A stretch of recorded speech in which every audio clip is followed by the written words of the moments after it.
most relaxing facts about the Viking.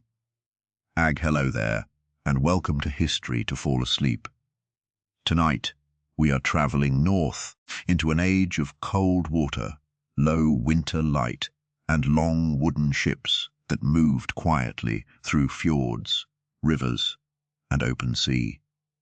The Viking Age is often remembered through a single image: a warrior on a ship, a shield on a wall, a distant coast appearing through morning mist.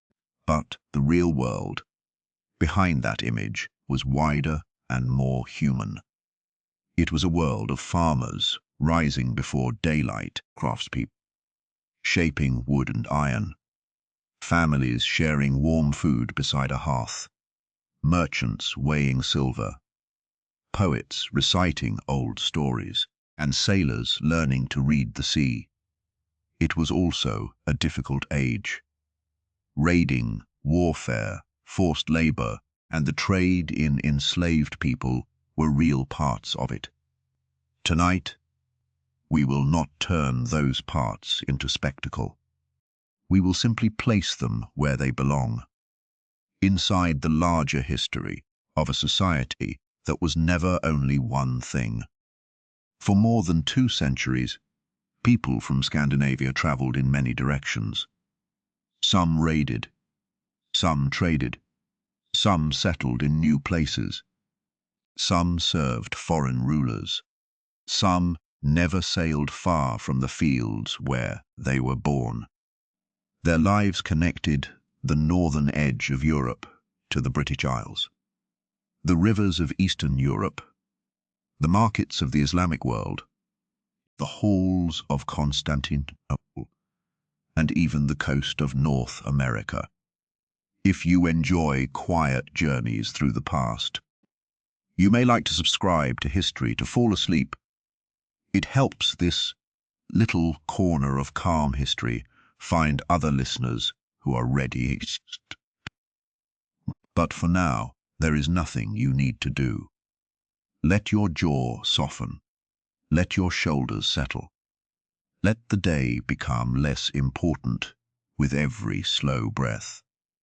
As we move through 100 gentle facts about the Viking Age, you do not have to remember every date or name. Let the details drift by like small lights along a dark shoreline. Keep the parts that interest you. Let the rest pass quietly into sleep. Let us begin. Fact 1. The Viking Age was a period, not a single nation. When people say the Vikings, it can sound as though they are describing one united country with one king and one plan. In reality, the Viking Age was a broad period of Scandinavian history, usually placed between about the late 8th century and the middle of the 11th century. The people involved came from regions that are now Denmark, Norway, and Sweden, along with islands and settlements across the North Atlantic. They did not all call themselves Vikings. The word was connected with seafaring expeditions, especially journeys involving trade, raiding, or adventure. A person could live an ordinary farming life and never become a Viking in that sense. So, it is helpful to picture the Viking Age as a changing northern world, full of many communities, rather than as one endless army moving across a map. Fact 2. Most people in Viking Age Scandinavia were farmers. The famous ships receive most of the attention, but most Viking Age lives were tied to the land. Families cared for cattle, sheep, goats, pigs, and horses. They grew crops where the soil and weather allowed it. They gathered hay for winter, repaired fences, stored food, and watched the sky for signs of a changing season. A farm was not simply a home.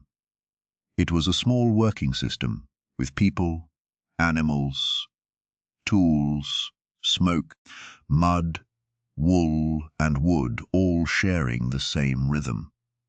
In many places, the day began with the practical work of feeding animals and tending the fire. Sea voyages could bring wealth and stories, but a successful harvest still mattered more to most households. The ordinary farmer was not a footnote to the Viking Age. The farmer was its foundation. Fact 3. The sea connected the Viking world more easily than land. To modern eyes, water can look like a barrier. On a map, the North Sea and the Baltic Sea appear as wide blue spaces between countries. Cease. For Viking Age travelers, those waters could be roads. A ship could carry people and cargo along coasts, into river mouths, and toward distant trading centers. Forests, mountains, swamps, and poor roads often made travel over land slower and more difficult. The sea, although dangerous, offered movement.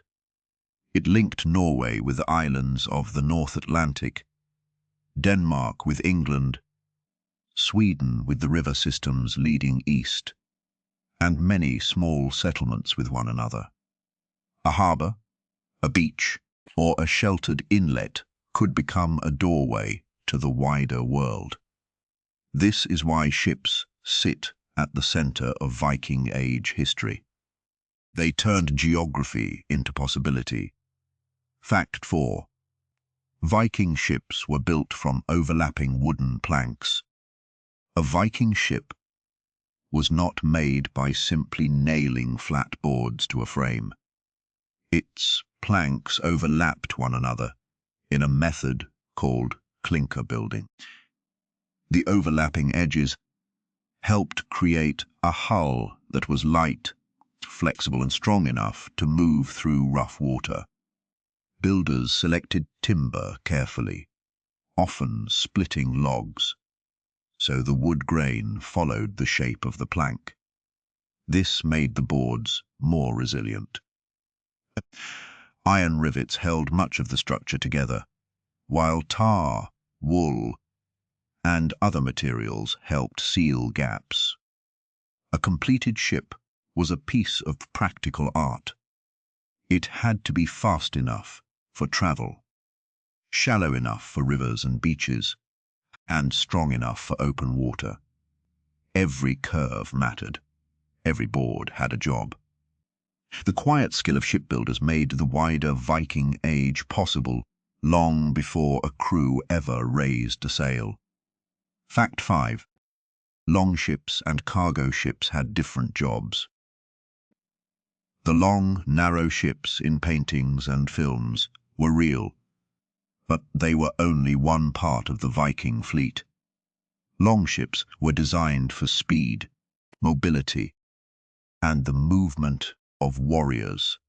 Their shape allowed them to travel quickly and to land directly on a beach. But that same narrow shape left little room for supplies. Cargo vessels, often called nars in later sources, were broader and slower. They could carry trade goods, livestock, tools, and the possessions of people moving to a new settlement. A cargo ship was less dramatic than a warship, yet it may have been more important to long-distance migration. It carried the material world of everyday life. Grain, wool, iron, timber, cloth, and household goods all needed space. The Viking Age was not built only by fast ships. It also depended on patient vessels moving heavy loads across cold water. Fact 6. Viking Age sailors used sails and oars together. A sail could turn a ship into a moving piece of wind. An oar could keep it moving when the wind failed. Viking Age crews used both. On open water, A large woolen sail could carry a vessel steadily across a sea lane. Near shore, in a narrow channel, or during a difficult landing, oars gave more control. Rowing was hard work. It required rhythm, endurance, and cooperation. A crew could not simply command the sea to be calm. They had to respond to the water they had.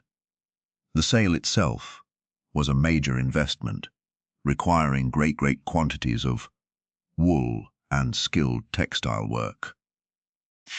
That means a ship that looks like a symbol of warriors depended on shepherds, spinners, dyers, and weavers. Behind every journey was a chain of labor, stretching from a sheep pasture to a windy deck. Fact 7. Viking navigators watched the sky and the living world. No surviving Viking Age handbook tells us exactly how every sailor navigated. Yet the journeys they completed show deep practical knowledge. Mariners could use the sun, stars, coastlines, currents, cloud patterns, birds, and the behavior of sea animals. A bird flying in a certain direction might hint at nearby land. Swell patterns could reveal a familiar route. The color of water near a coast could differ from the darker water farther out. In clear weather, the sky offered bearings. In poor weather, experience mattered even more. Navigation was not a single magical trick. It was a long memory of observations, shared across generations. A sailor learned by traveling with people who had already traveled. The ocean never became safe, but that it became readable. In the Viking Age, knowing how to notice small changes in wind and water could make the difference between arrival and loss. Fact 8. The Viking Age did not begin because everyone suddenly became violent. The first raids that shocked monasteries in the British Isles are famous, especially the attack on Lindisfarne in 793.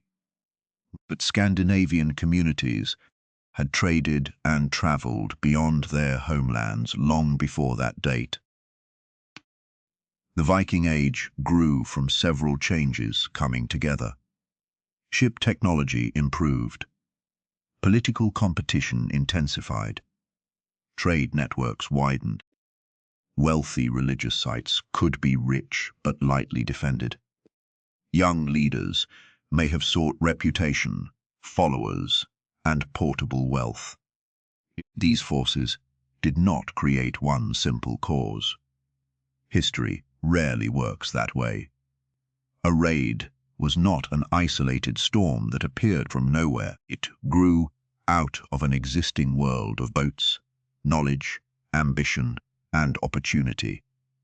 This does not make the violence less real. It simply reminds us that even frightening events have backgrounds, and the background of the Viking Age was larger than any one raid. Fact 9. The raid on Lindisfarne became a powerful symbol. Lindisfarne was a Christian monastery on an island and off the northeast coast of England. The attack in 793 was remembered because it struck a sacred and respected place. Written accounts from the time describe fear and shock. For later generations, the raid became a convenient opening scene for the Viking Age. Yet symbols can sometimes hide complexity. The people who attacked Lindisfarne did not represent every person in Scandinavia, nor did the event immediately transform the entire northern world. Still, it carried emotional force. It showed communities in Britain and Ireland that the sea could bring danger from a direction they had not expected. It also showed Scandinavian raiders that ships could reach rich targets. One violent day echoed for centuries because it was preserved in writing, while countless ordinary days of fishing, farming, weaving, and sailing left fewer words behind. Fact 10. A Viking raid was often fast because a ship could land almost anywhere. Many Viking ships had a shallow draft, meaning they did not need deep water beneath them.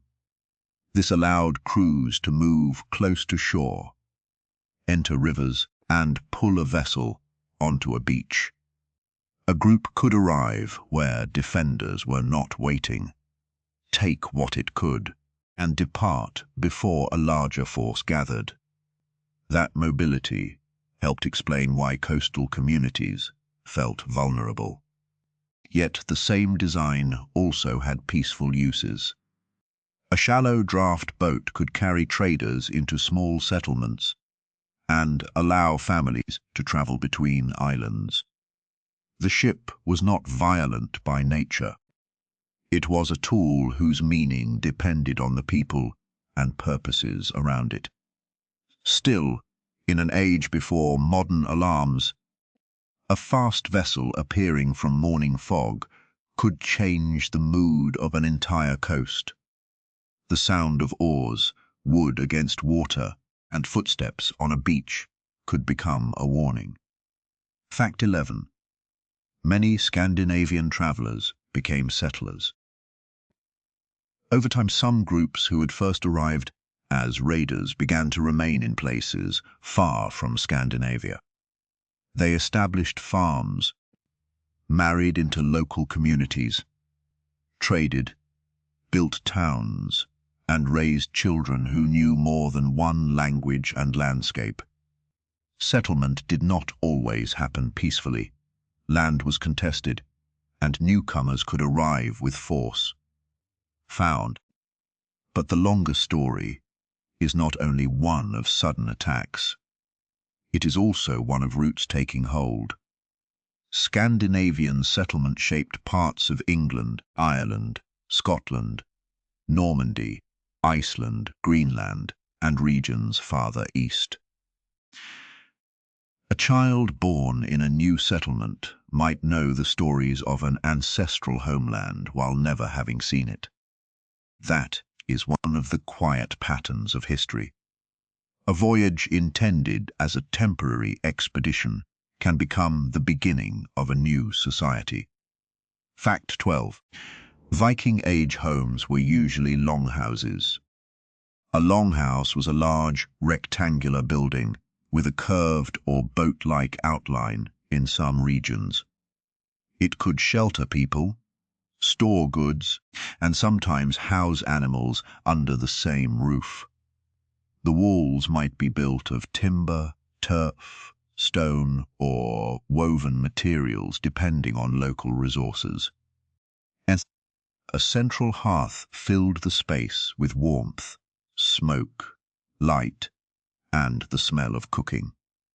Benches along the walls could be used for sitting, working, and sleeping. Privacy was limited. Daily life happened in a shared room where stories, chores, arguments, and meals were part of the same environment. In winter, the longhouse became especially important. Outside might be snow, rain, or darkness. Inside, the fire gave people a small circle of heat. A Viking Age home was not simple in the modern sense. It was a busy world contained under one roof. Fact 13. Firelight shaped the rhythm of Viking Age evenings. Without electric lamps, darkness changed what people could do. A hearth fire and smaller lamps provided light, but neither could make a room bright like a modern kitchen. Evening became a slower time. People could mend tools, spin thread, prepare food, talk, sing, or listen to stories.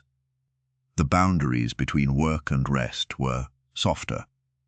A person might keep hands busy while hearing a tale about an ancestor, a god, or a far voyage. Firelight also changed how objects looked. Metal gleamed. Wood seemed warmer. Shadows moved across the roof beams. In a longhouse, memory may have been carried, partly through these evenings, when children listened, while adults repeated stories they had heard before. We do not know every conversation that took place beside those fires, but we can imagine the comfort of heat, the soft crackle of wood, and the sense that night had gathered everyone a little closer together. Fact 14. Wool was one of the most important materials in Viking Age life. Wool warmed people, made sails, became blankets, and could be traded as cloth. Sheep were not simply animals in a field. They were part of a textile economy that touched almost every household. After shearing, wool had to be cleaned, combed, spun into thread, and woven. Each stage took time and skill. Natural dyes could create colors from plants, minerals, and other materials. A piece of cloth carried labor within it, sometimes many hours of it. The production of a large sail was especially demanding, requiring enormous amounts of spun wool. This means the famous ocean voyages of the era rested on quiet, domestic work. While a ship crossed at grey horizon, the effort of countless hands was already present in its sail. The history of the Viking Age is not only the history of wood and iron. It is also the history of fibre moving patiently through fingers. Fact 15. Viking Age clothing was practical, layered, and often colourful. The image of every Viking wearing dark leather is mostly a modern habit. Archaeology and textile evidence suggest clothing could include wool, linen, fur, and leather, with different shapes depending on region, wealth, and task. Colour mattered. Dyes from plants and other sources could produce reds, yellows, blues, greens, and browns, although bright colours may have been harder to obtain. Brooches, pins, belts, and jewellery helped hold garments in place and could signal identity or status. Warmth was always important in northern climates, but clothing also communicated taste. A well-made garment showed skill. A fine clasp or imported material hinted at wealth or connections. The clothes of ordinary people were not costumes. They were tools for weather, work, movement, and presentation. On a cold morning, a wrapped cloak was first of all protection. Beauty and usefulness did not have to be separate. Fact 16. Combs, tweezers, and ear picks show that grooming mattered. Vikings are often imagined as permanently muddy and wild. Archaeological finds tell a more ordinary story. Combs made of bone or antler are common, and small grooming tools such as tweezers and ear picks have been found at Viking Age sites. These objects do not prove everyone was spotless all the time. Life around farms, animals, ships, and fires was physically demanding, but they do show care for appearance and cleanliness. A comb is a small object, yet it reveals something personal. Someone made it, used it, carried it, and perhaps kept it in a case to protect its teeth. Such things are reminders that the past was lived by bodies, not just by names in chronicles. People worried about hair, skin, comfort, and presentation. The Viking Age had kings and battles, but it also had a person pausing in the morning to smooth their hair before stepping outside. Fact 17. Children learned by watching adults work. Viking Age, children did not live in a separate world of schools, screens, and scheduled activities. Much learning happened through observation and participation.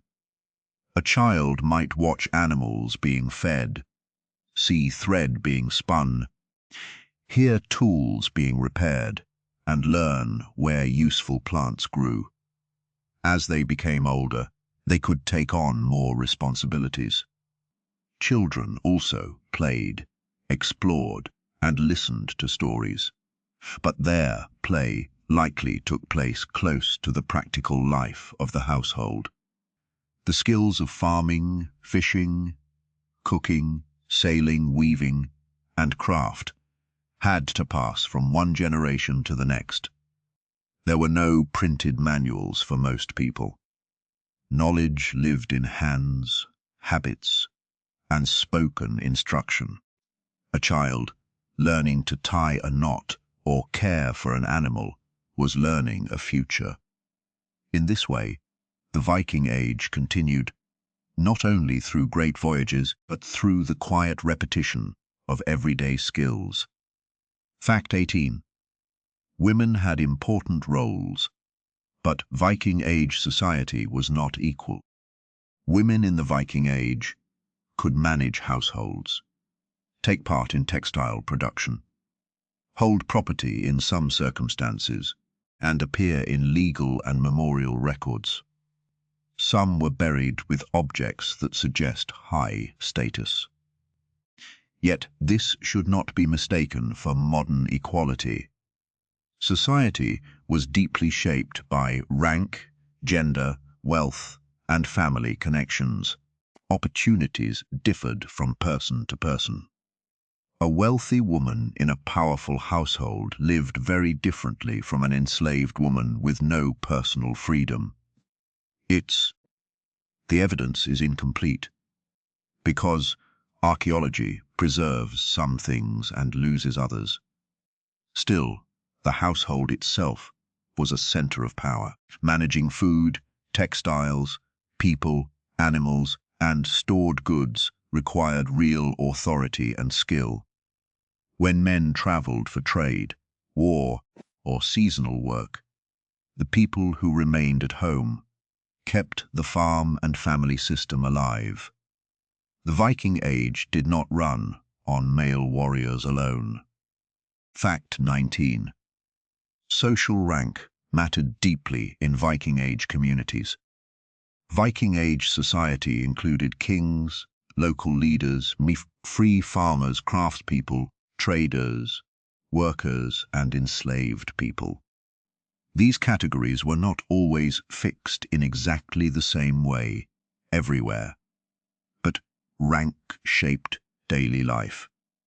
Wealth brought better tools, larger buildings, more followers, and greater influence at gatherings. A powerful family could host feasts, sponsorships, and place high memorial stones. A person with little wealth had fewer choices and more vulnerability. The gap between free and enslaved people was especially severe. It is tempting to flatten the past into a cheerful image of everyone gathered around one fire. Real communities included competition, dependence, and unequal power. Yet people of different ranks still shared physical spaces, markets, roads, and ritual occasions. The Viking Age was not a simple hierarchy drawn on paper. It was a living network of obligations, ambitions, resentments, and hopes. Fact 20. Thralls were enslaved people. and slavery was a real part of the Viking Age. The Viking Age brought wealth to some people through trade, raiding, and conquest, and enslaved people were tragically part of that system. Known in Old Norse as thralls, they could be captured in raids, bought and sold, or forced into slavery through punishment or debt. They worked in homes, fields, workshops, and other demanding settings. Their lives are harder to recover because they left fewer written records in their own words. That silence is important. History can make powerful people easier to see than those they controlled. A calm history should not erase this. The ships of the Viking Age carried not only silver, cloth, and weapons, but also human beings deprived of freedom. Remembering that fact makes the past more honest. It also reminds us that the achievements of a society can exist besides suffering, and that one does not cancel the other. Fact 21. Law was often spoken aloud before it was written down. In many Viking Age communities, laws were preserved through memory and public recitation. Assemblies, often called things, brought people together to settle disputes, make decisions, hear legal matters, and confirm social order. A law speaker or similar official could be responsible for remembering and announcing laws. This did not mean the system was simple or fair by modern standards. Powerful families could influence outcomes, and violence still shaped many conflicts. But public gatherings created a place where rules could be named, witnessed, and discussed. Imagine a crowd standing outdoors, perhaps near a natural landmark, listening as a familiar voice speaks words that have been repeated for years. Law, in that setting, was not a book on a shelf. It was something performed. Its authority depended on memory, shared attention, and the willingness of a community to recognize it. Fact 22. The word thing once meant an assembly. Today, the word thing can mean almost any object.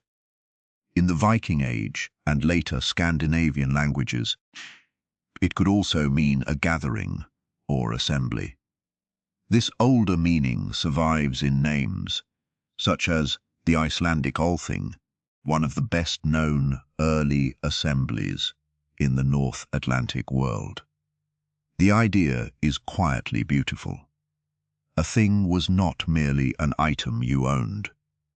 It was an event where people came together. At an assembly, news could spread, bargains could be made, marriages could be discussed, and disputes could be heard. For people living across scattered farms and settlements, such gatherings mattered. They brought isolated households into contact. They made society visible. A person who spent most days with family and animals could suddenly stand among people from many valleys and coasts. The Viking Age was full of movement, but it also depended on places where movement paused and people faced one another. Fact 23. Runes were an alphabet, not only magical symbols. Runes are often treated as mysterious signs from a fantasy world.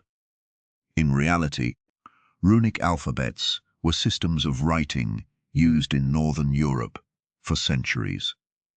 During the Viking Age, runes could appear on stones, wood, bone, metal, and everyday objects. Some inscriptions were memorials. Others named an owner, marked a craftsperson, or recorded a short message. There were also uses of runes connected with belief and ritual, but they were not only magic. Writing was not as widespread as in a modern literate society, and many messages were short. Yet the existence of runic writing matters. It lets us hear small fragments of Viking Age voices. A name carved into an object can feel unexpectedly close. It tells us that someone wanted to leave a mark, identify a belonging, remember a person, or send a message beyond the moment. A rune is a tiny bridge across 1,000 years. Fact 24. Runestones were often memorials placed in the landscape. A runestone could stand beside a road, bridge, farm, or gathering place. Its inscription usually remembered a person who had died, named the people who raised the stone, and sometimes mentioned a social role or a religious statement were named. Because stones survive better than cloth, wood, and spoken stories, they have become some of our clearest Viking Age voices. They were not private letters hidden in a chest. Many were meant to be seen. A traveler passing by might read the name of a dead parent, spouse, sibling, or companion. In that way, the landscape itself became a memory book. A stone could say, in effect, this person lived, this family cared, this place remembers. Some inscriptions mention journeys to distant lands, which gives a quiet sense of how far connections reached. A memorial stone may look still and silent now, but it once stood in a living world of footsteps and voices. Fact 25. Old Norse connected many parts of the Viking world. People from different Scandinavian regions spoke related forms of a language now called Old Norse. It was not perfectly identical everywhere. Accents, local words, and political differences exist. But the shared language helped travelers, traders, settlers, and storytellers communicate across a wide area. As Norse settlers moved into other regions, their language mixed with local speech. This left traces in place names and everyday vocabulary, especially in parts of northern and eastern England. Languages are like rivers. They carry material from one place into another, then change course. A word can survive long after the people who first spoke it have disappeared. When we notice a Norse place name in Britain or a familiar English word with Scandinavian roots, we are hearing a faint echo of old contact. The Viking Age did not only move objects and people. It also moved sounds, names, and ways of describing the world. Fact 26. Sagas are valuable, but they were written down later. The Icelandic sagas tell unforgettable stories about Viking Age families, feuds, voyages, heroes, and explorers. They are rich sources of atmosphere and memory, but most were written down centuries after the events they describe. That means historians use them carefully. A saga can preserve old traditions, place names, and cultural values, while also shaping events into compelling stories. It may blend historical people with literary pattern. This does not make the sagas useless. It makes them human documents created by later writers, looking back at an earlier age. Imagine hearing a family story repeated over generations. Details may remain, but the telling itself changes. for a sleepy history journey. The sagas are best approached as windows with imperfect glass. They let us see something real, but not with total clarity. Their power comes partly from that mixture of memory, imagination, and longing. Fact 27. Viking ships could travel up rivers as well as across seas. Rivers were major routes in the Viking Age. A ship could move inland from a coast, carrying people and goods, farther than a traveller on foot could easily go. In Eastern Europe, Scandinavian travellers used river systems that connected the Baltic region to the Black Sea and the Caspian Sea. Travel was not always smooth. Boats sometimes had to be pulled or carried around rapids and difficult stretches. These portages were exhausting, but they linked distant waters. A person could begin near Scandinavia, travel through river towns, meet Slavic, Finnic, Turkic, Greek, Arab, and many other communities, and eventually reach major centers far to the south and east. Cushion. This is one reason the Viking Age was so interconnected. The longship was famous, but the river route was equally important. Waterways formed a hidden web across the landscape, and people who understood that web could move through worlds that looked separate on a modern map. Fact 28. Swedish Vikings often travelled east. The broad pattern of Viking Age travel varied by region. People from what is now Sweden were especially active in routes leading east across the Baltic Sea and down great rivers. They traded, settled, served rulers, and sometimes fought in regions that now include parts of Russia, Ukraine, Belarus, and beyond. Later sources use names such as Rus for some Scandinavian-connected groups in the east, though the history is complex and involved many local peoples.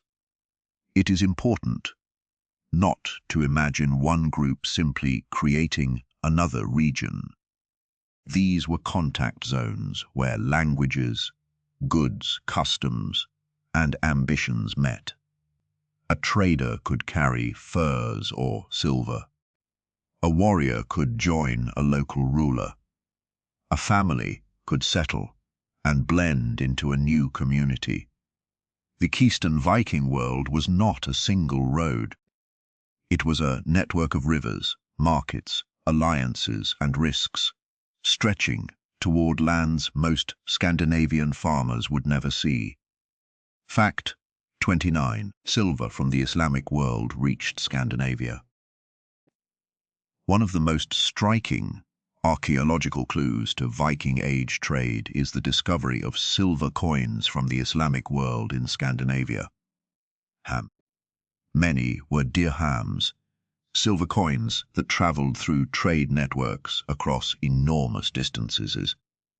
Some arrived whole, others were cut into pieces and used by weight. A coin did not need to stay a coin forever. It could become silver for an exchange, a piece of jewelry, or part of a hoard hidden for safekeeping.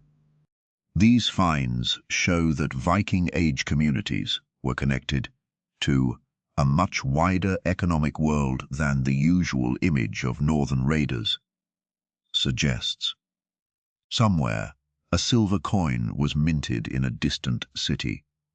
It passed through many hands, moved along rivers and roads, crossed seas, and finally reached a northern farm or town. Its journey may have taken years. A small piece of silver can be a map of human connection, folded into metal. Fact 30. Trade often worked by weighing silver. Coins existed in the Viking Age, but money did not always function as fixed-value coins do today. In many transactions, silver was valued by weight.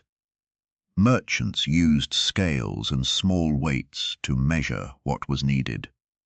Jewelry, ingots, and coins could be cut into smaller pieces, creating what archaeologists sometimes call hack silver. This practice makes sense in a world where many currencies and objects moved through the same markets. What mattered was often the amount of precious metal, not the face printed on a coin. A small balance scale is a quiet but powerful image. It suggests patience, trust, calculation, and negotiation. Trade required people to agree on value. A person might bring animal skins, cloth, grain, or tools, then accept silver that could later be exchanged again. The Viking Age was not a chaotic world without order. Markets depended on shared habits of measurement. Fact 31. Hedeby was one of the great trading towns of the Viking Age. Hedeby, located in what is now northern Germany, sat near an important connection between the North Sea and the Baltic. Its location made it a natural place for trade. Archaeology shows streets, workshops, fortifications, and evidence of people making and exchanging goods. Merchants and craftspeople could meet there under the protection of local rulers. Hedeby was not a city in the modern sense, but it was a busy center by Viking Age standards. People arriving there might hear different languages, see unfamiliar clothing, and find objects from far away. A town like Hedeby reminds us that the Viking world had markets as well as battlefields. It had people who specialized in craft, finance, transport, and negotiation. In a quiet way, a trading town was an engine of change. It brought strangers together, moved goods outward, and carried ideas home with those who had come to buy or sell. Fact 32. Ribe was already a trading center before the classic Viking Age. Ribe in Denmark developed as a trading place in the early 8th century, around the threshold of the Viking Age.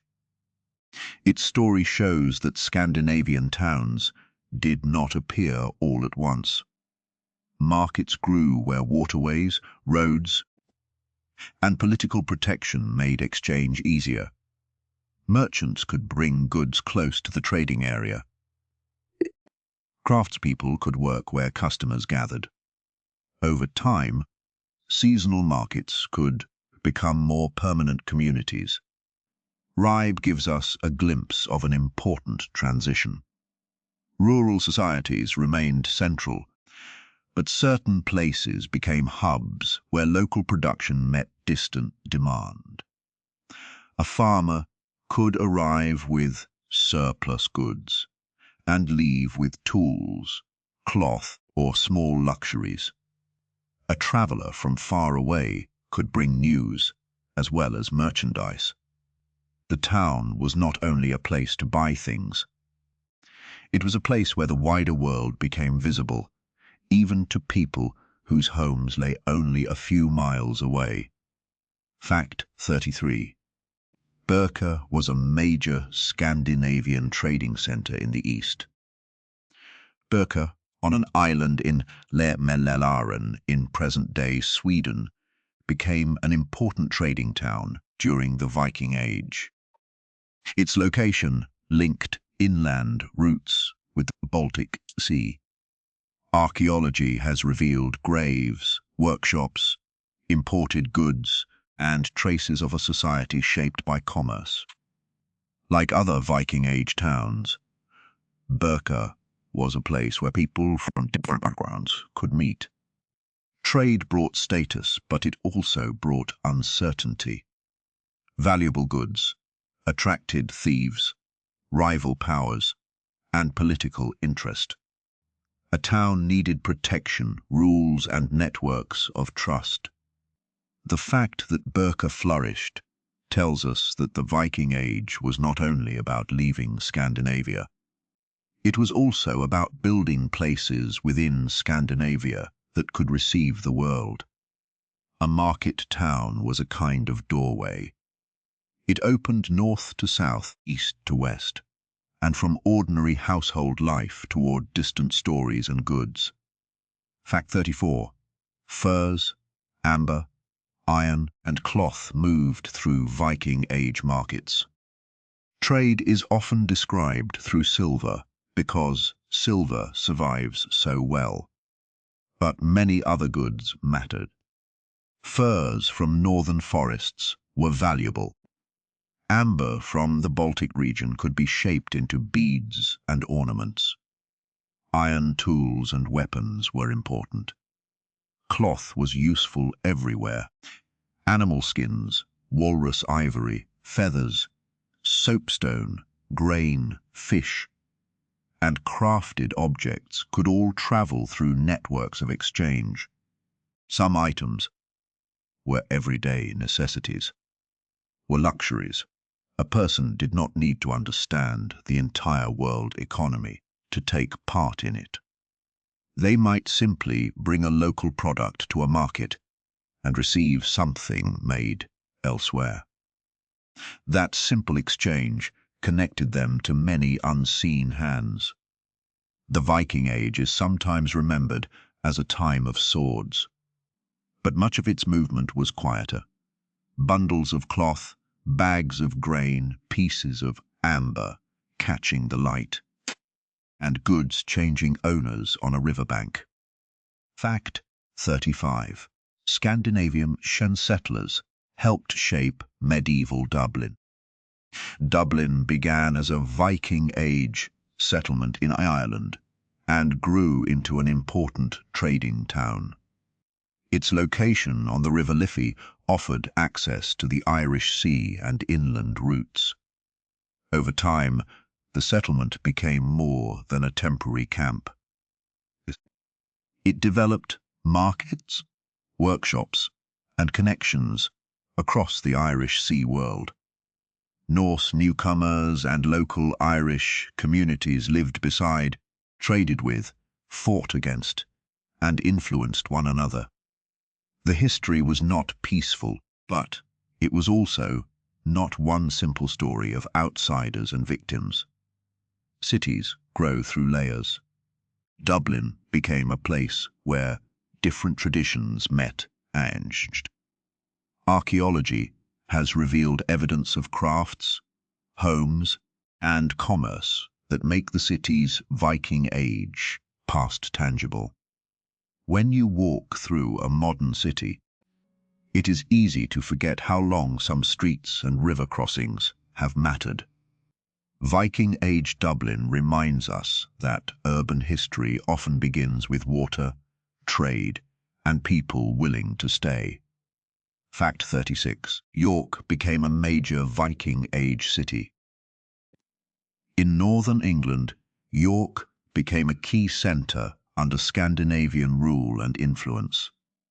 Known in Old Norse as Jorvik, it stood on important river routes and had deep Roman and Anglo-Saxon roots even before Viking settlement. The Vikings did not create the city from nothing.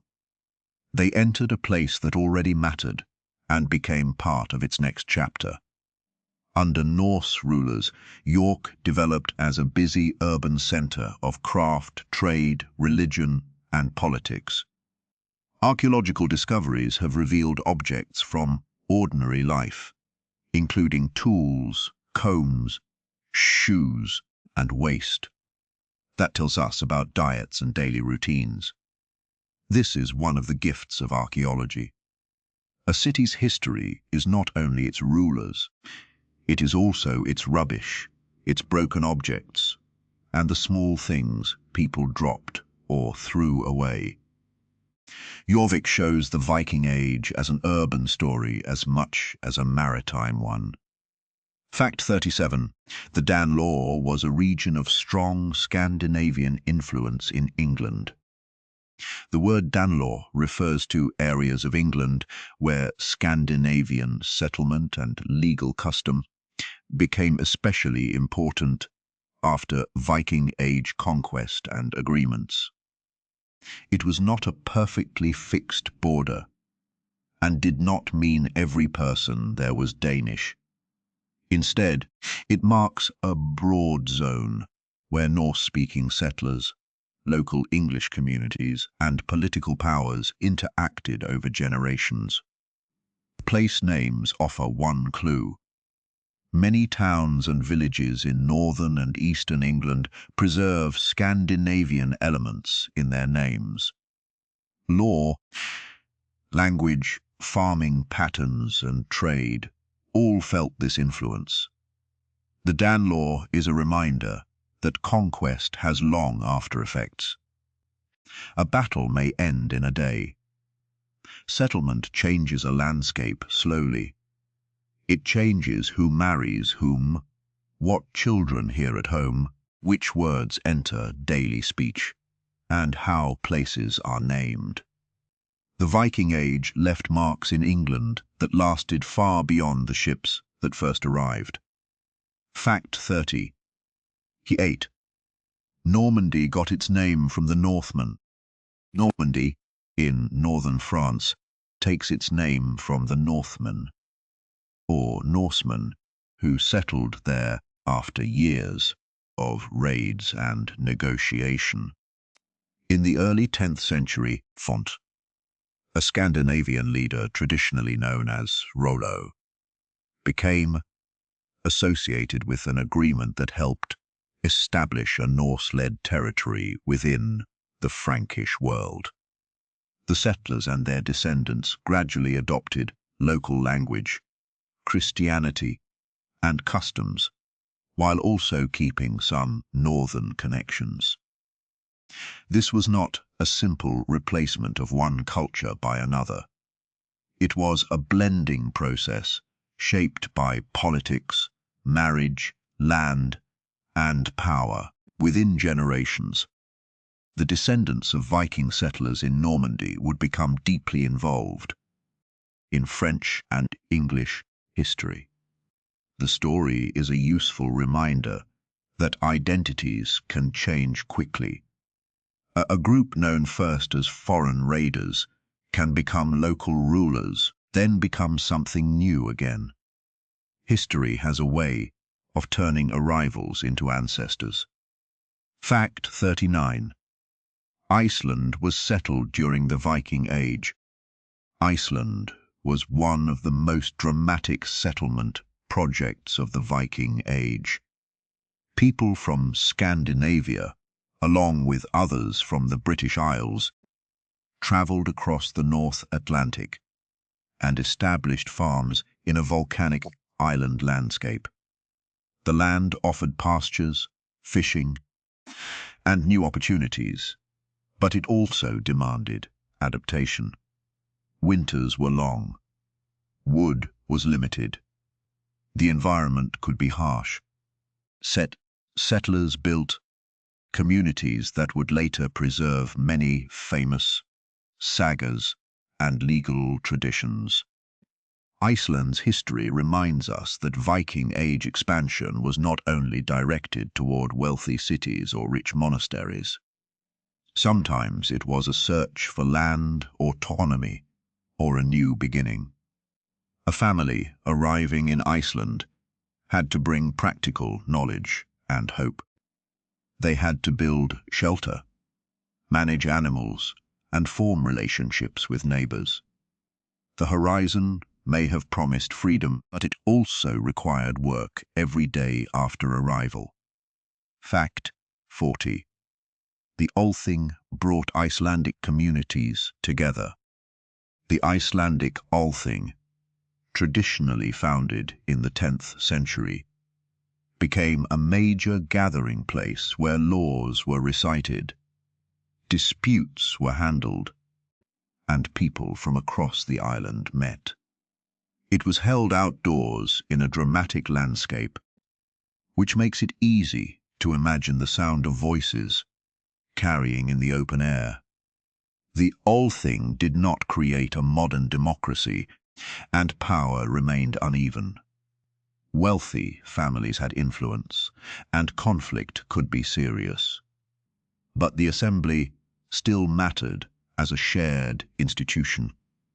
It provided a place where people could connect their local lives to a wider island community. In a scattered settlement world, that was important.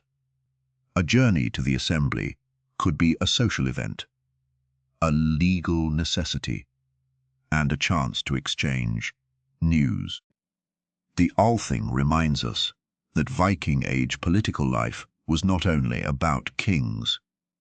Some communities built structures that depended on public gatherings and remembered law. Fact 41. Greenland was settled by Norse communities from Iceland.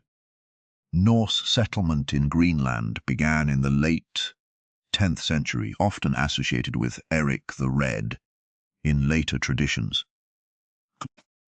Settlers established farms in the southwest of the island, where fjords and limited grasslands could support livestock. The name Greenland may have been partly an optimistic invitation, because life there was never easy. The communities depended on careful farming, hunting, fishing, trade, and seasonal knowledge. They lived beside and later interacted in complex ways with Inuit peoples whose ancestors had long traditions of Arctic survival. Greenland's Norse settlements lasted for centuries, then disappeared from the historical record. Their story is not a simple mystery with one cause. Climate shifts, trade changes, social choices, and environmental pressures may all have played roles. What remains certain is that people built homes at the edge of an ice-filled world and maintained them for generations. Fact 42. The North Atlantic voyages required courage and planning. Crossing from Norway to Iceland, Iceland to Greenland, or Greenland toward North America was not a casual weekend journey. A ship needed food, water, tools, crew, and luck with weather. A storm could tear sails, break equipment, or push a vessel far from its intended course. Yet people made these crossings repeatedly. They carried animals, seeds, household goods, and children. That alone tells us something about their confidence in maritime knowledge. The ocean was frightening, but it was not unimaginable. Travelers had routes, seasons, stories, and experience to guide them. Still, every crossing involved uncertainty. A shoreline disappearing behind a ship can create a particular kind of silence. Ahead lies only water, cloud, and faith in the skills of the crew. The Viking Age was built partly on people willing to enter that silence. Not because the sea was safe, but because there were reasons to keep going. Fact 43. Lance Oaks Meadows is evidence of a Norse presence in North America. At the northern tip of Newfoundland, Lance Oaks Meadows preserves the remains of an 11th century Norse settlement. Archaeology has revealed turf and timber buildings, evidence of ironworking, and other traces that confirm a small Norse encampment. The site is important because it provides clear physical evidence of European presence in North America centuries before later European colonization. It was not the beginning of human history there. Indigenous peoples had lived in the region for thousands of years, and their presence came first. That context matters. The Norse camp was one brief part of a much longer human landscape. Still, it is a remarkable sign of Viking Age reach.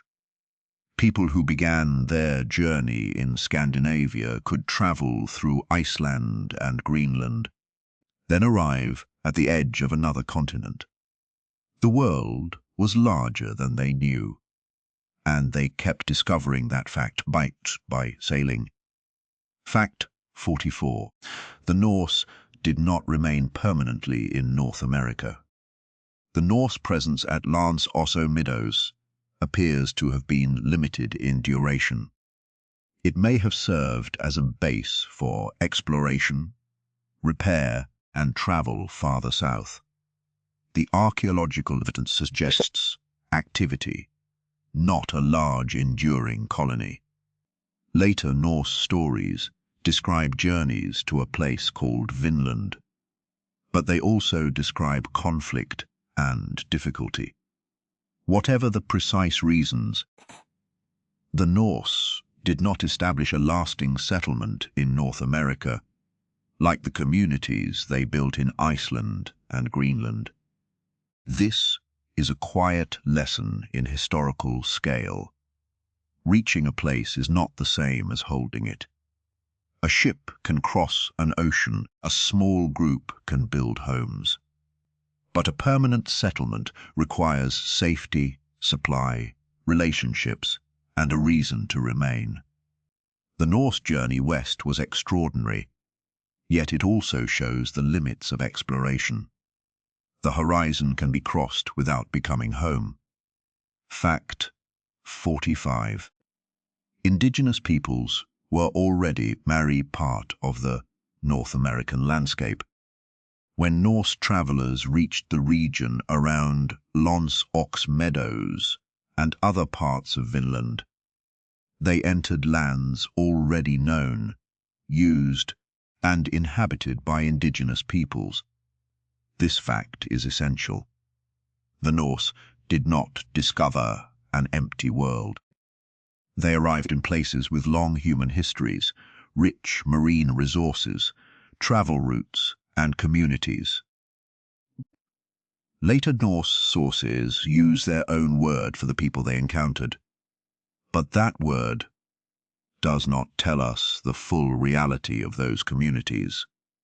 Modern archaeology and indigenous history help restore the deeper context. The Norse were newcomers at the edge of a vast continent. Their stay was brief, compared with the many thousands of years of indigenous presence. A restful history can still be precise. We can marvel at a difficult ocean crossing while remembering that arrival is not the same as firstness. Every shore already has a story. Fact 46. The Vinland sagas are part history and part literary memory. Two Icelandic texts, often called the Vinland sagas, describe Norse voyages westward to lands beyond Greenland. They contain names such as Leif Erikson and details of travel, settlement, conflict, and exploration. Archaeology at Lance Oss Meadows supports the broad fact that Norse people reached North America. But the sagas were written down later, and historians do not read every scene as a direct record. Some details may come from memory. Some may be shaped by storytelling. Some may preserve real traditions in altered form. This makes them fascinating rather than useless. They show how later Norse communities wanted to remember the Western voyages. They turned uncertain journeys into stories with characters, choices, and meaning. Like waves reshaping a shore, retelling changes the outline while leaving some deeper structure. The sagas carry both a historical echo and the sound of people imagining their past. Fact 47. Ship burials linked death, status, and the sea. In some Viking Age burials, ships or ship-shaped settings were part of the funeral landscape. A ship could be placed in a grave used as a burial chamber, or represented in stones. These practices varied by place and time, and not everyone received such a burial. A ship burial was expensive. It required resources, labor, and a desire to make a public statement. For a powerful person, the vessel may have expressed identity, wealth, connections, or beliefs about death. It also makes emotional sense in a society where ships carried people through life. A ship could be a workplace, a weapon, a home for days at sea, and a route to distant places.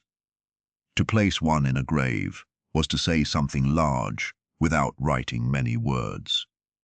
Even now, the outline of a buried ship can feel moving. It suggests a final journey imagined in wood and earth. Fact 48. The Oseberg ship burial preserved extraordinary objects. The Oseberg ship burial in Norway is one of the most famous finds from the Viking Age. It contained a richly decorated ship and the remains of 2 women, along with many objects. The burial shows remarkable craftsmanship in wood carving and offers clues about elite life, ritual, and display. Yet it also raises questions. Who were the women? Why were they buried in this way? What meanings did the objects carry? Archaeology can reveal material evidence, but it cannot always answer every human question. That uncertainty is part of its power. The Oseberg ship is not simply a beautiful artifact. It is a preserved moment of mourning, status, belief, and memory. The carved wood has survived, while the spoken words of the funeral have vanished. We can see the ship, but not hear the people who stood around it. Their silence remains part of the site's mystery. Fact 49. The Gokstad ship shows the practical strength of Viking Age shipbuilding. Another famous Norwegian find, the Gokstad ship, gives a different view of Viking Age vessels.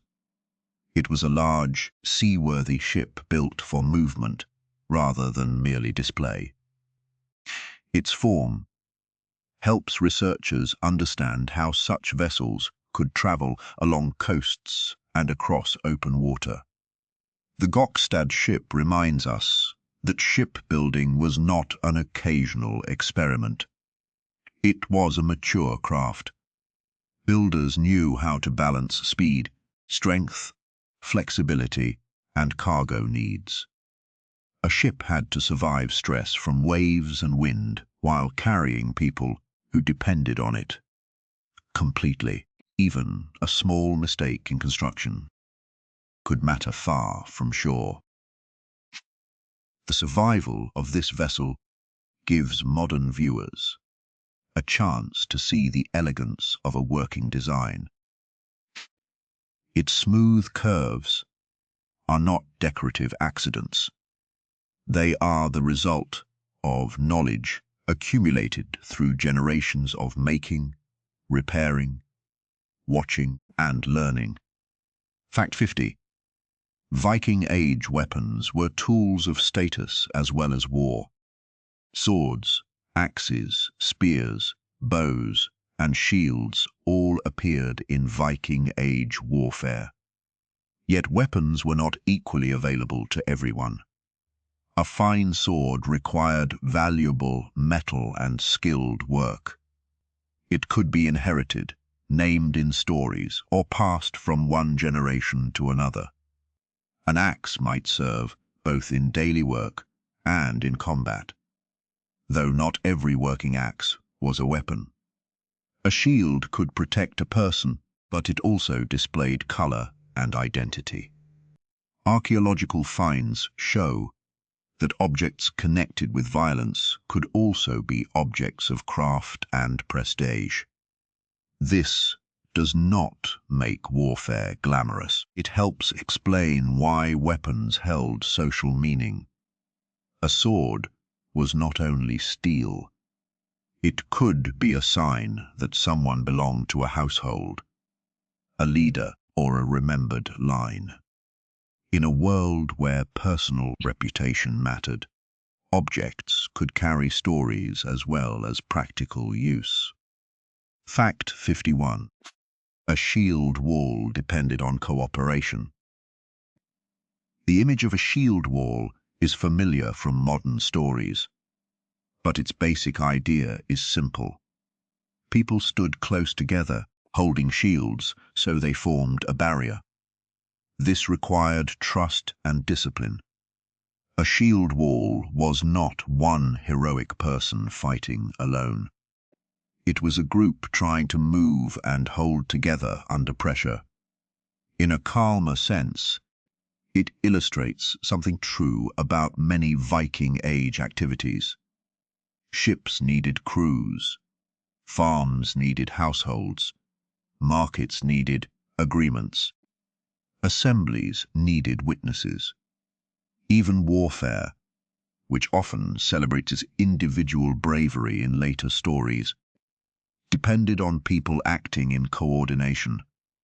The past can sometimes seem full of lone heroes because stories enjoy memorable names. But most survival came from groups.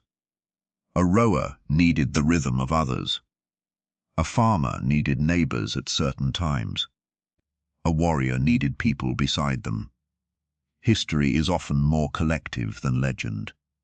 Fact 52. Horned helmets are mostly a modern myth. The popular horned Viking helmet is one of history's most stubborn images. Viking Age people may have known horned headgear in ritual or symbolic contexts, but there is no good evidence that ordinary warriors fought in the large horned helmets seen in modern costumes. Horns would have been awkward in close combat and inconvenient on crowded ships. The best preserved Viking Age helmet does not have horns.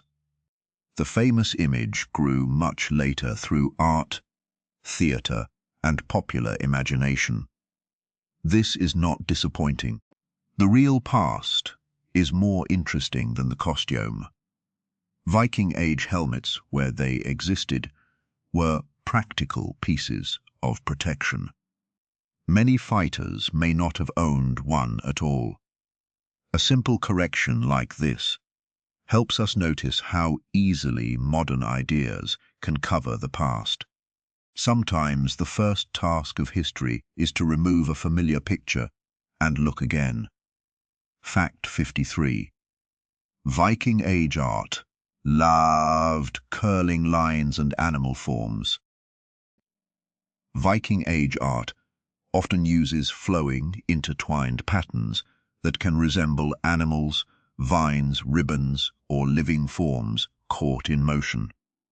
These designs appeared on ships, jewelry, weapons, stone, and other objects. Modern scholars give names to different art styles based on places where examples were found. But the important thing is the feeling of movement. A carving can make wood seem almost alive. A beast may twist into a knot. A line may become a tail, then a border. then another creature. Such art required patience and a confident hand.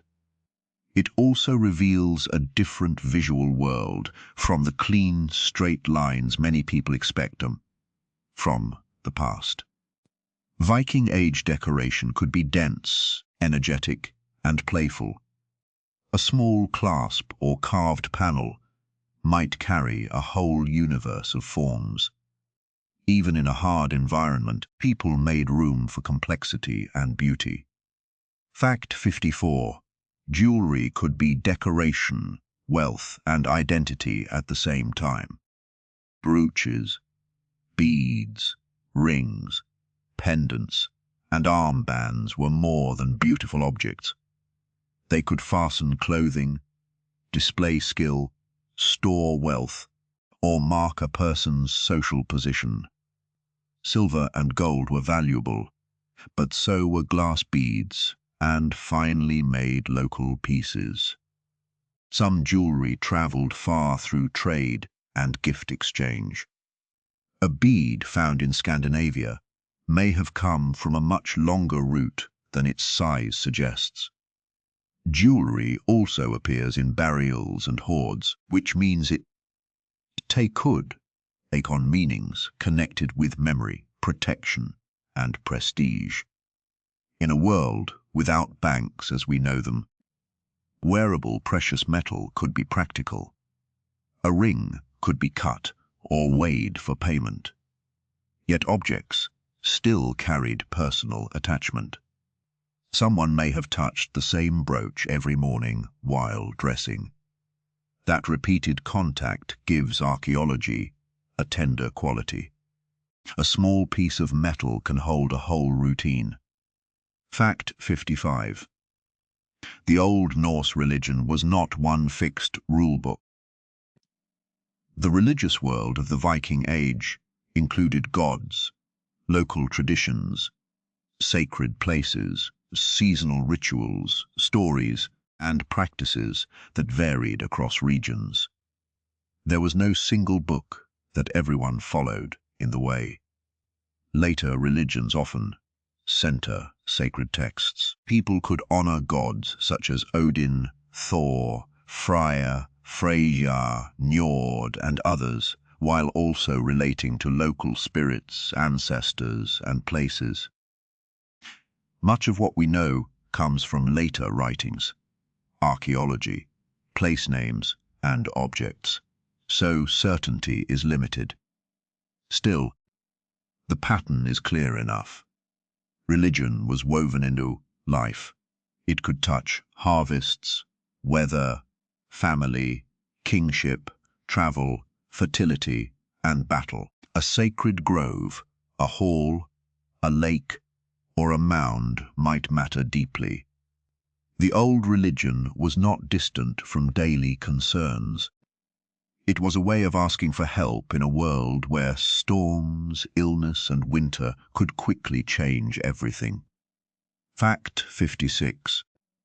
Thor was associated with thunder and protection, and Thor is one of the best-known Norse gods, and his hammer became a powerful symbol in the Viking Age. In later stories, he is connected with thunder, strength, storms, and the defense of gods and people against dangerous forces. Small hammer pendants have been found in archaeological contexts, especially during periods when Christianity was spreading. They may have expressed identity, belief, or resistance to change. A symbol can mean many things at once. For someone wearing a hammer pendant, it may have been a sign of protection. It may also have been a familiar cultural marker in a changing world. Thor's popularity in later sources tells us something about the appeal of a god who felt direct and close to ordinary life. Thunder is not abstract. It rolls over fields, shakes roofs, and reminds people that the sky has its own power. Fact 57. Odin was linked with wisdom, poetry and war. Odin appears in Norse tradition as a complex figure associated with knowledge, poetry, magic, kingship, and battle. He is not easy to reduce to one role. Later stories describe him as a traveler, a seeker of wisdom, and a god connected with the dead and with elite warriors. Place names and archaeological clues suggest that his worship held special significance in some settings, especially among powerful apes. Yet, the popular images of gods come mostly from sources written after the Viking Age, often in Christian contexts. Historians, so, remain careful. What matters for a calm history is the shape of the idea. Odin represented the desire to know more, even when knowledge came with a cost. In a world of uncertain weather, conflict, and long journeys, a god associated with cunning and insight had a particular appeal. The Viking Age valued strength, but it also valued knowing. Fact 58. Freyr and Freyja were connected with fertility, prosperity, and desire. In Norse tradition, Freyr and Freyja are associated with fertility, wealth, love, sexuality, and other forces of life. Freyja was linked with peace, good harvests, and prosperity. Freyja appears in later stories as a powerful and complex figure, associated with love, beauty, gold, magic, and the dead.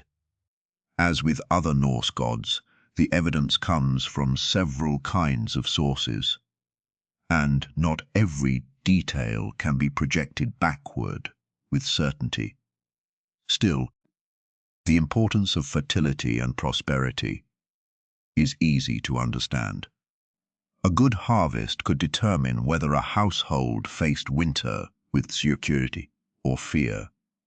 Healthy animals, successful marriages, and stable weather mattered. Religion often reflects the pressures people live with. In the Viking Age, people did not only pray for victory, they also hoped for enough food, enough warmth, enough children, and enough peace to continue.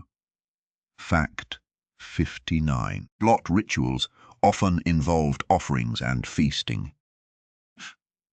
The Old Norse word blot is commonly used for sacrificial rituals, in which peoples sought good relations with the gods. Offerings could include food, animals, objects, or other valuable things, depending on place and period. Such rituals might be connected with seasonal change, fertility, weather, or crisis. Later written sources describe feasting and drinking as part of some ceremonies, while archaeology reveals offerings in lakes and other special locations. The exact details varied, and it would be wrong to imagine one uniform ritual performed everywhere. But the basic idea of exchange is clear. People offered something in hope of receiving luck, protection, fertility, or favor. A feast also strengthened human relationships. Sharing food can make a community feel joined. In the Viking Age, a ritual meal may have brought together religion, politics, generosity, and memory under the same roof. Fact 60. Seeresses appear in stories and archaeological interpretation. Later Norse sources describe women known as volur, often translated as seeresses or prophetic figures. They were associated with magic, ritual, and knowledge of what might come. Some high-status burials, containing staffs and unusual objects, have been interpreted as possible burials of ritual specialists. though archaeology cannot always tell us exactly who a person was. The idea of a seeress remains compelling because it suggests that spiritual authority could take forms outside kingship and warfare. Into society where the future felt uncertain, someone believed to understand hidden patterns would command attention. A person might ask about crops, journeys, illness, or family fate. Whether every later story reflects Viking Age reality exactly is less certain. But the recurring figure of the seeress tells us that imagination, ritual, and prophecy had a place in the northern world. Not all power carried a sword. Fact 61. Burial customs varied greatly across the Viking Age. There was no single Viking funeral. Some people were cremated. Others were buried in graves. Some had boats, weapons, jewelry, animals, or tools placed with them. Others received much simpler treatment. Customs changed over time and differed by region, family, status, and belief. This variety is important because it resists the temptation to turn the past into a single scene. A wealthy person's grave may survive with dramatic objects, while an ordinary person's burial might leave little trace. Christianity also changed funeral practices over time, encouraging new forms of burial and new ideas about the dead. Yet, older traditions did not disappear overnight. In some places, people blended old and new symbols. A grave can be an argument about identity, but it is also an act of care. Someone chose where a body would rest. Someone remembered. Even the simplest burial holds that quiet fact. Fact 62. Christianity spread through Scandinavia gradually. The conversion of Scandinavia to Christianity was not one sudden event. It unfolded over generations through rulers, missionaries, trade contacts, political alliances, and local decisions. Some people adopted Christian symbols while older beliefs continued. Some rulers supported churches because Christianity connected them to powerful kingdoms farther south. Others may have seen it as a way to strengthen royal authority. The process was uneven. Denmark, Norway, Sweden, Iceland, and Norse settlements in the Atlantic each had their own paths. It is easy to imagine a sharp line between pagan and Christian. Real life is usually slower. A household could contain people with different habits and memories. An old ritual might continue while a cross appeared on a grave marker. The Viking Age was an age of change, and religion was one of the biggest changes of all. It altered symbols, politics, burial, and the stories people told about themselves. Fact 63. Jelling preserves a visible record of religious change. At Jelling in Denmark, burial mounds, runestones, and a church stand together in a landscape that shows the transition from old Nordic traditions to Christianity. One famous runestone connected with King Harald Bluetooth refers to the Christianization of the Danes. The site is powerful because it makes historical change visible in stone and earth. The older burial mounds belong to a world of pagan royal display. The church belongs to the growing Christian order. The runestones stand between these worlds, carrying names, claims, and new symbols. Jelling reminds us that conversion was not only a private matter of belief, it was also public and political. A ruler could announce a new religious direction through monuments. People who saw those monuments would understand that power itself was changing. A stone in a field can become a message to an entire kingdom. Fact 64. Harald Bluetooth was a real king before he became a wireless nickname. Harald Bluetooth was a 10th century Danish king associated with the consolidation of power and the spread of Christianity in Denmark. His name later inspired the modern Bluetooth technology name because the technology was designed to connect devices, just as Harald was remembered for connecting parts of Denmark and Norway. The modern logo even combines runic letters associated with his initials. This is a small, almost playful bridge between the Viking Age and the present. A king who lived more than 1,000 years ago now lends his name to headphones and phones, speaking quietly to one another. It also shows how the past can be simplified. Harald was not a brand symbol in his own time. He was a ruler in a difficult political landscape, using monuments, alliances, and religion to strengthen authority. Still, the nickname keeps an old historical figure moving through modern life in an unexpected way. Fact 65. Viking Age kings were still building their kingdoms. The modern countries of Denmark, Norway, and Sweden did not exist in the same stable form during the Viking Age.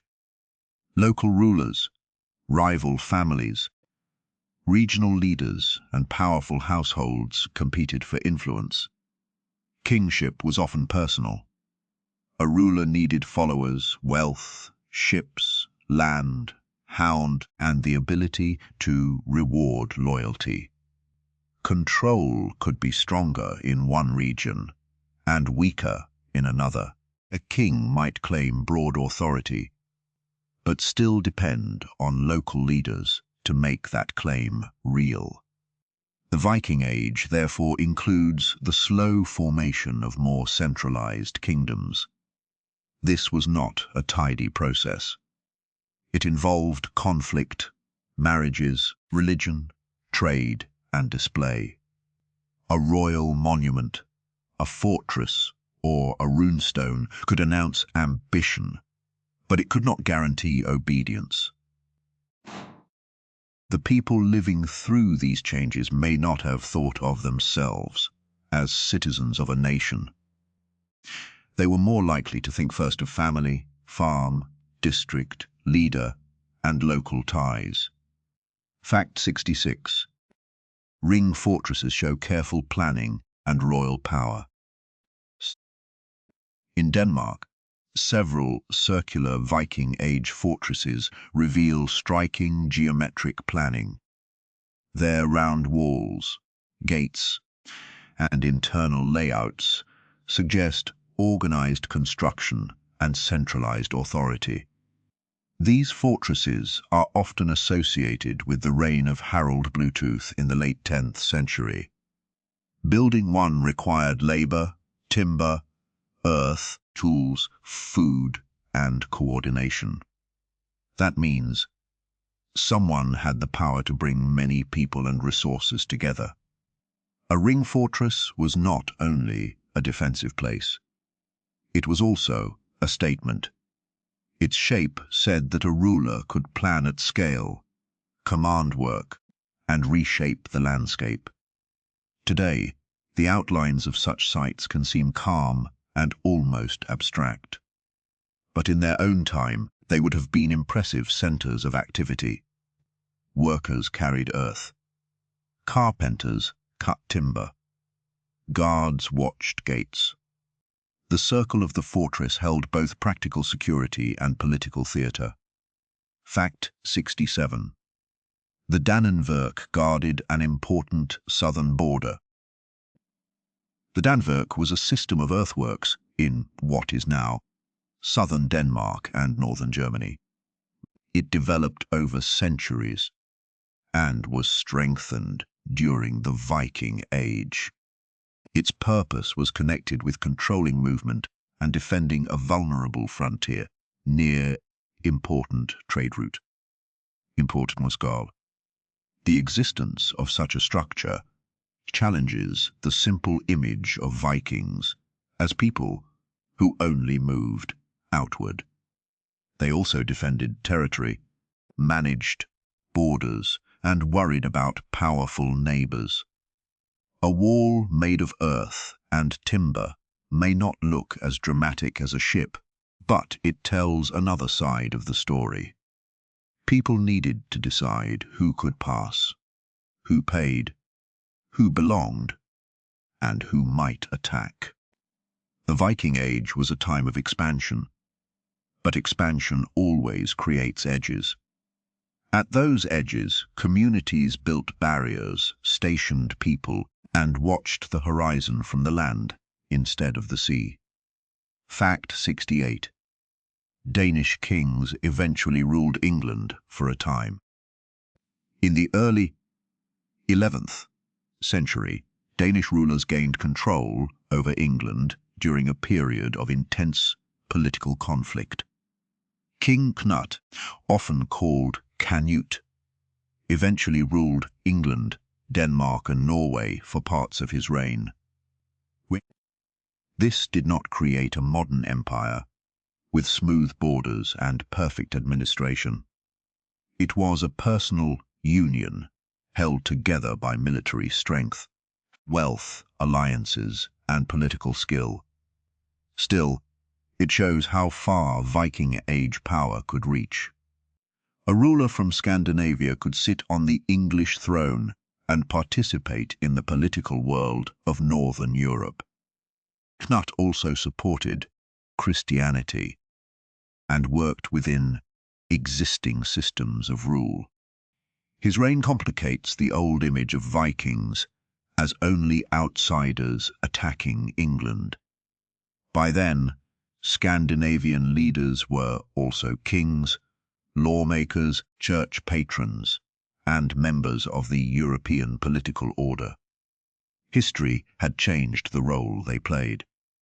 Fact 69. The Viking Age ended gradually, not on one single day. Historians often place the end of the Viking Age around 1066, the year of major events in England, including the Battle of Stamford Bridge and the Norman conquest.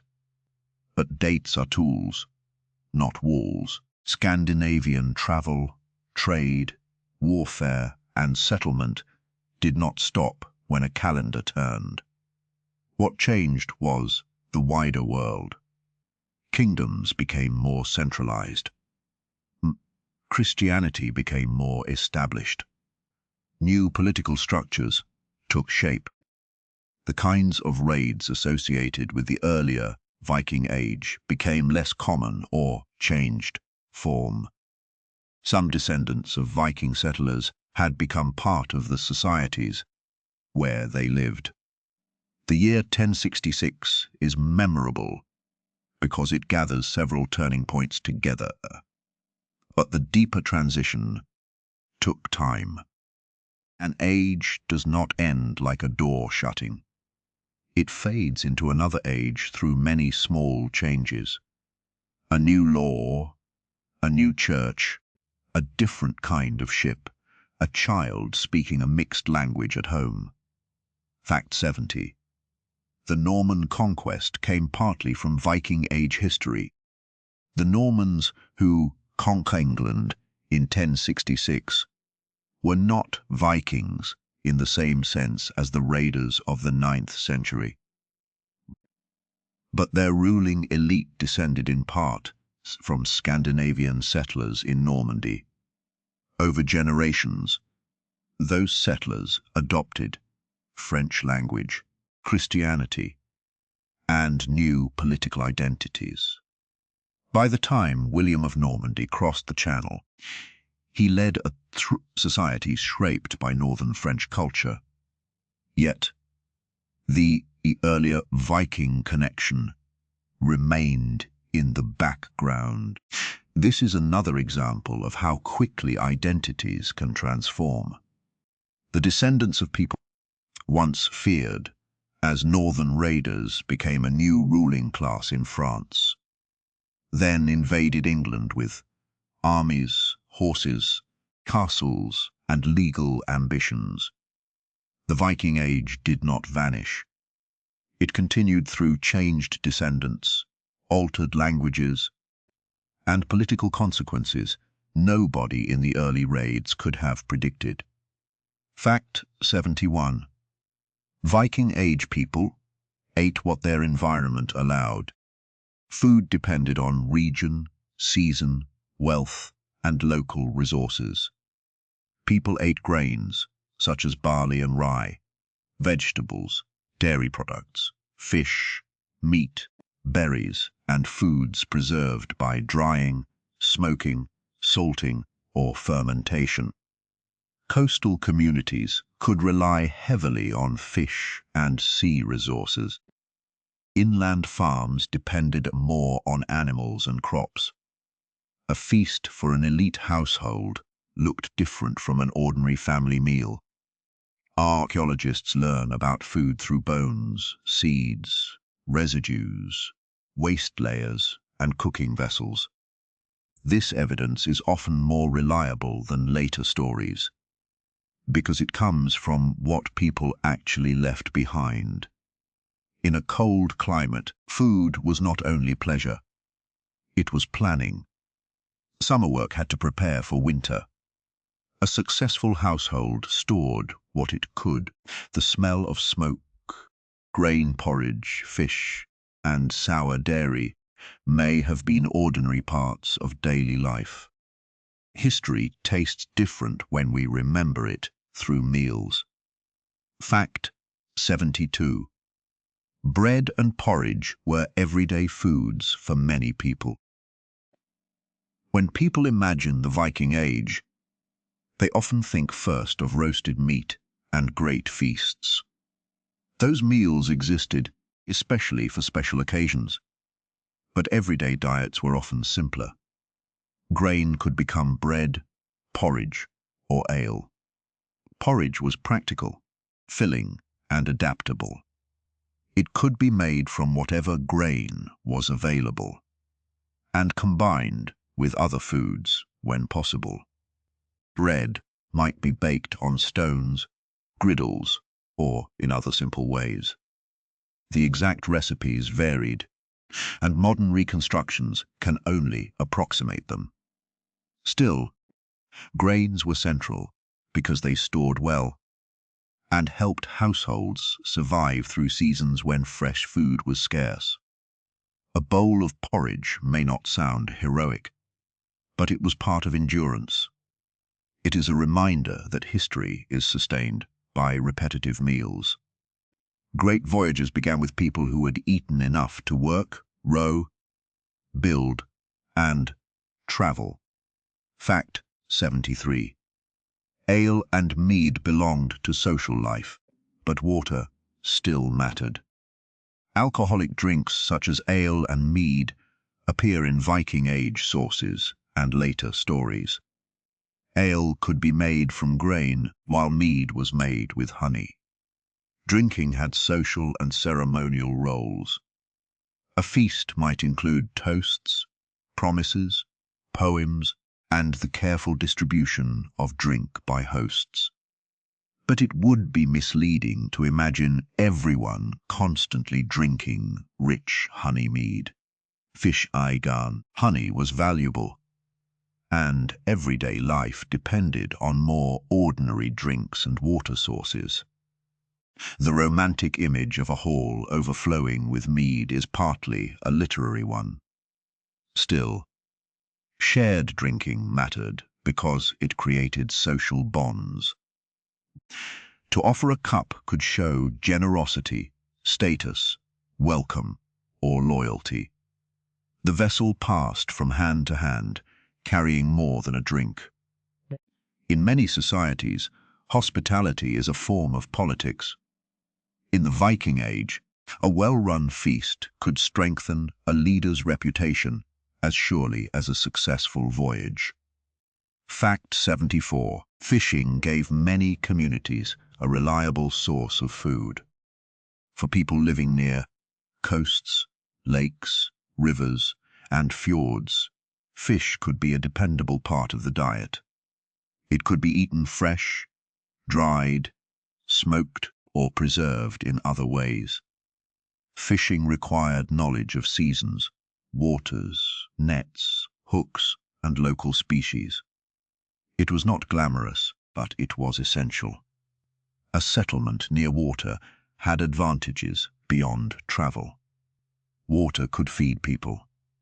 Archaeological finds of fish bones and equipment help reveal this ordinary side of life.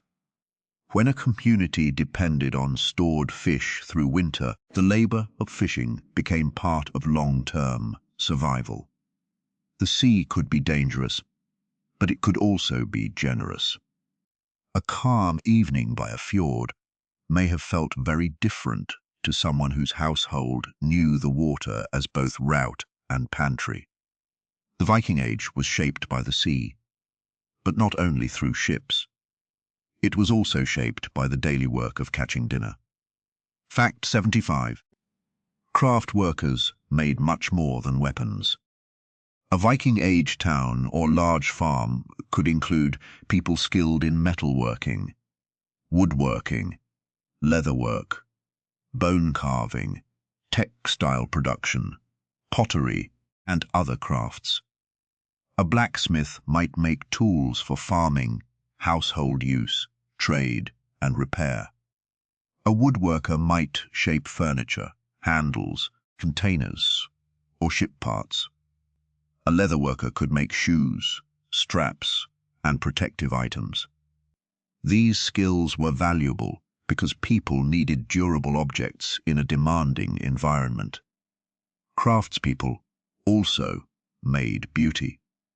A brooch, carved handle, or patterned textile could turn a useful thing worth admiring. The distinction between art and work was less sharp than it is today. A practical object could still carry decoration and pride. In the Viking Age, skill was visible in the things people touched every day. A knife, a comb, a bowl, a clasp, or a boat plank all carried evidence of someone's practiced hand. Fact 76. Blacksmithing required heat, patience, and local knowledge. Iron was crucial in the Viking Age, but making usable iron was difficult. People needed access to ore, fuel, furnaces, and skilled labor. In some regions, bog iron could be collected and processed. A blacksmith then heated and worked the metal into tools, nails, weapons, and fittings. The forge was loud, hot, smoky, and full of rhythm. Hammer strikes had to be controlled. Too much heat or a poor weld could ruin a piece. Ironwork also tied local communities into wider networks. A ship needed nails, a farm needed tools, a warrior wanted weapons. A trader might carry iron goods to market. The blacksmith therefore stood close to the center of practical life. Even a small iron object could make work easier or travel safer. In a world of wood, wool, and earth, iron was the hard edge that helped shape everything else. Fact 77. Women's textile work supported household wealth. Spinning and weaving were not minor background activities. Textile production was labor-intensive and economically important. A household needed clothing, bedding, sacks, cords, and perhaps sailcloth. Fine fabrics could be valuable in trade and display. The work involved preparing fibers, spinning thread, setting up a loom, weaving, and sometimes dyeing. These tasks required skill and time, often spread through the household. Archaeological finds of loom weights, spindles, and textile fragments show how common such work was. A woven cloth could represent days or weeks of effort. In a world where manufactured goods were not easily replaced, fabric was precious. It could be repaired, reused, traded, or inherited. The hum of a spindle and the steady work of a loom may have been among the most familiar sounds of domestic life. Quiet, labor, repeated many times, made the visible world of clothing and sales possible. Fact 78. Viking Age towns were small, but they were crowded with activity. Compared with later medieval cities, many Viking Age towns were modest in size, but they could still feel busy, noisy, and full of smells. Workshops produced smoke. Animals moved through streets. Traders arrived with goods. Craftspeople worked close to customers. Waste accumulated. Houses stood near one another.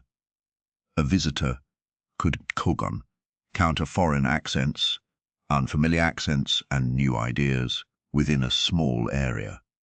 Towns were different from rural farms because people specialized. Not everyone needed to raise animals or grow crops if trade could succeed. This made urban life possible, but it also made towns dependent on surrounding communities and long-distance networks. A Viking Age town was not a modern city, yet it was an experiment in density. It gathered people who might otherwise live far apart. In that gathering, culture changed.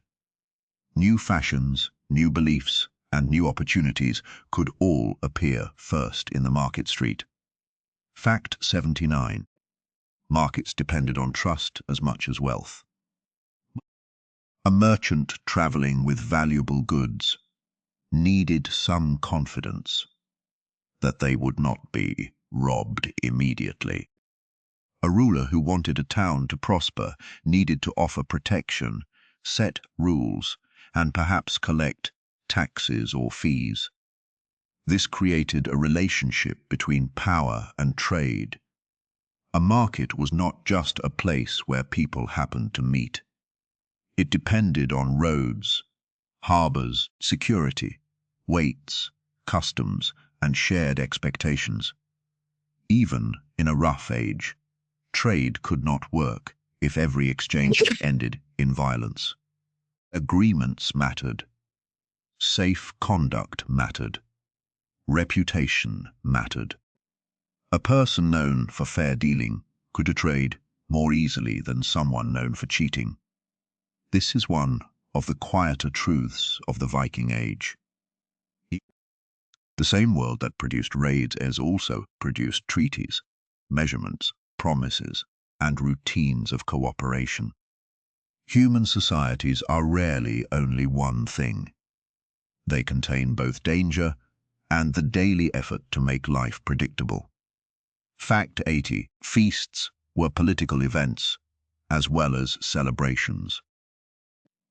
A feast could bring people together for food, drink, music, storytelling, marriage arrangements, ritual, and the display of generosity. For a wealthy leader, hosting well could build loyalty. Giving gifts, providing food, and making guests feel seen were forms of power. A feast was not merely entertainment.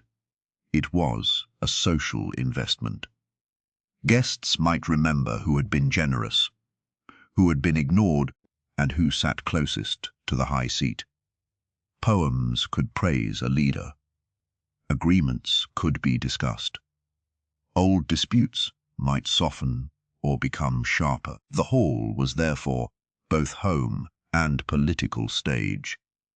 In later stories, feasts often become scenes of drama because they gather many relationships in one room. Behind the drama, however, was a simple human truth. People remember who fed them. They remember warmth during winter. They remember a host who made room for them by the fire. Fact 81. Skaldic poetry preserved praise and memory. Skalds were poetess associated with rulers and elite households in the Norse world. Their poetry could praise a king, remember a battle, describe a voyage, or preserve a name. Skaldic verse was often complex, using dense metaphor and strict forms. It was meant to be remembered and performed. In a largely oral culture, poetry could serve as a container for history. A well-made verse might travel farther and last longer than an ordinary conversation. Yet poetry is not a neutral record. It praises, exaggerates, selects, and shapes. That is part of its purpose. A ruler wanted to be remembered well. A poet wanted to display skill. Still, the survival of this tradition gives us a sense of how much the Viking Age valued language. A person could gain status not only through fighting or wealth, but through the ability to make words memorable enough that others carried them forward. Fact 82. Stories were a form of travel. A person who never left a village could still hear about distant places through stories. A sailor returned with news of strange coasts. A trader described a foreign market. A poet named a far-off ruler. A saga retold an old family journey. In this way, imagination moved ahead of bodies. People could picture Iceland's before going there. They could hear of Constantinople without seeing its walls. Cat stories also warned. They taught what kind of person to admire, what danger to expect, and how ancestors were said to have acted. Oral storytelling does not leave behind a simple archive. Much disappears when voices disappear. But the stories that survived in later writing suggest a lively culture of memory. At night, inside a longhouse, a faraway place might become present through description. The sea was not the only route across distance. A good story could carry someone there too. Fact 83. The Viking Age left lasting marks on English place names. In parts of England, especially the north and east, many place names preserve Scandinavian influence. Endings such as by, Thorpe, and Thwaite often reflect Norse settlement or contact. A place name can be like a fossil word. It may survive while the language around it changes. These names do not tell us everything. They cannot always identify exactly who lived, where or how people understood their identity. But they show that Scandinavian speech became woven into local landscapes. A traveler may pass through a village today without realizing that its name carries a memory of Viking Age settlement. This is one of the gentlest forms of historical survival. No monument is required. No museum case is needed. A word on a road sign can preserve an old human encounter. Language holds history in ordinary places, waiting quietly to be noticed. Fact 84. Some everyday English words have Scandinavian roots. Heart. The contact between Old Norse and Old English affected language in lasting ways. Several everyday English words are commonly linked to Old Norse, including words such as sky, window, take, and perhaps even the pronouns they, them, and their. This kind of influence is remarkable because pronouns are basic parts of speech. They are used so often that they become almost invisible. When languages meet closely over generations, they can exchange more than fancy names or specialized terms. They can reshape daily grammar. In Viking Age settlement zones, Norse speakers and English speakers needed to understand one another. Their languages were related enough to allow contact, but different enough to leave traces. Over time, people may have borrowed whichever word felt useful or familiar.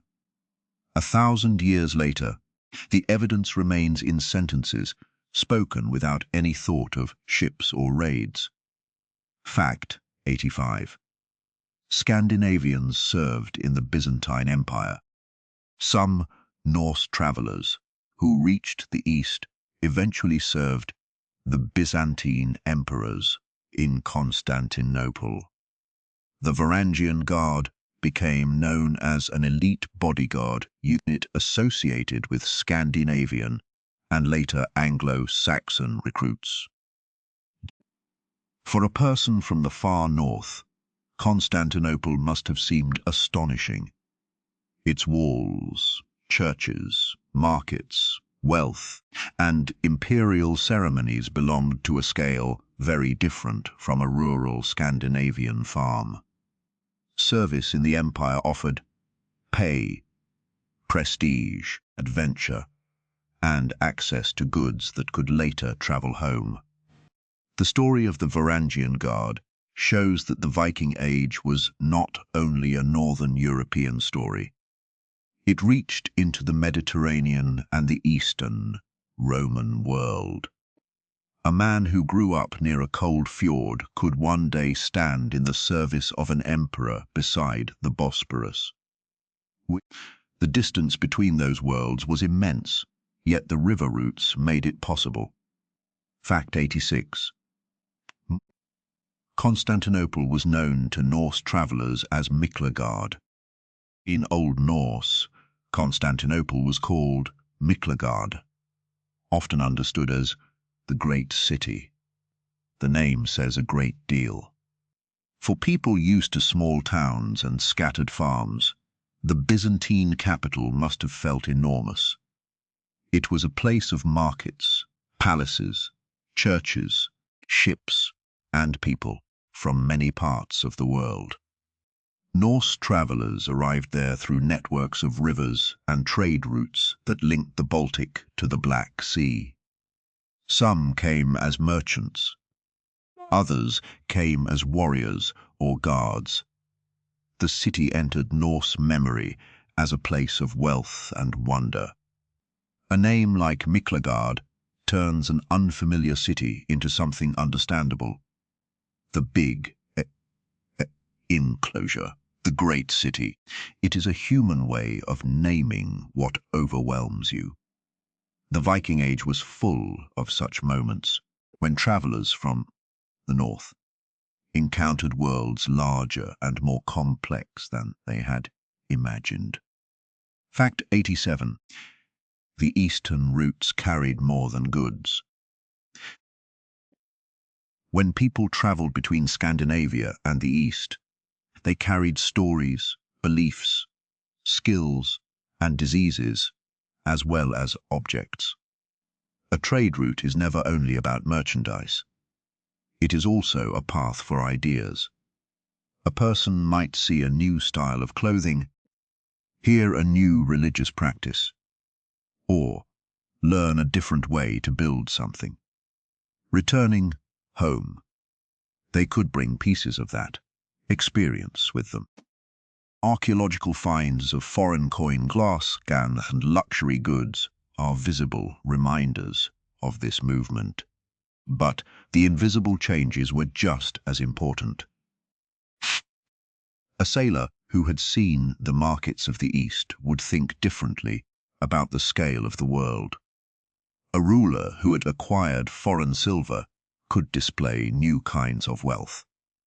A craftsperson might imitate a pattern from an imported object. The Viking Age connected distant places, not by making them identical, but by letting them touch.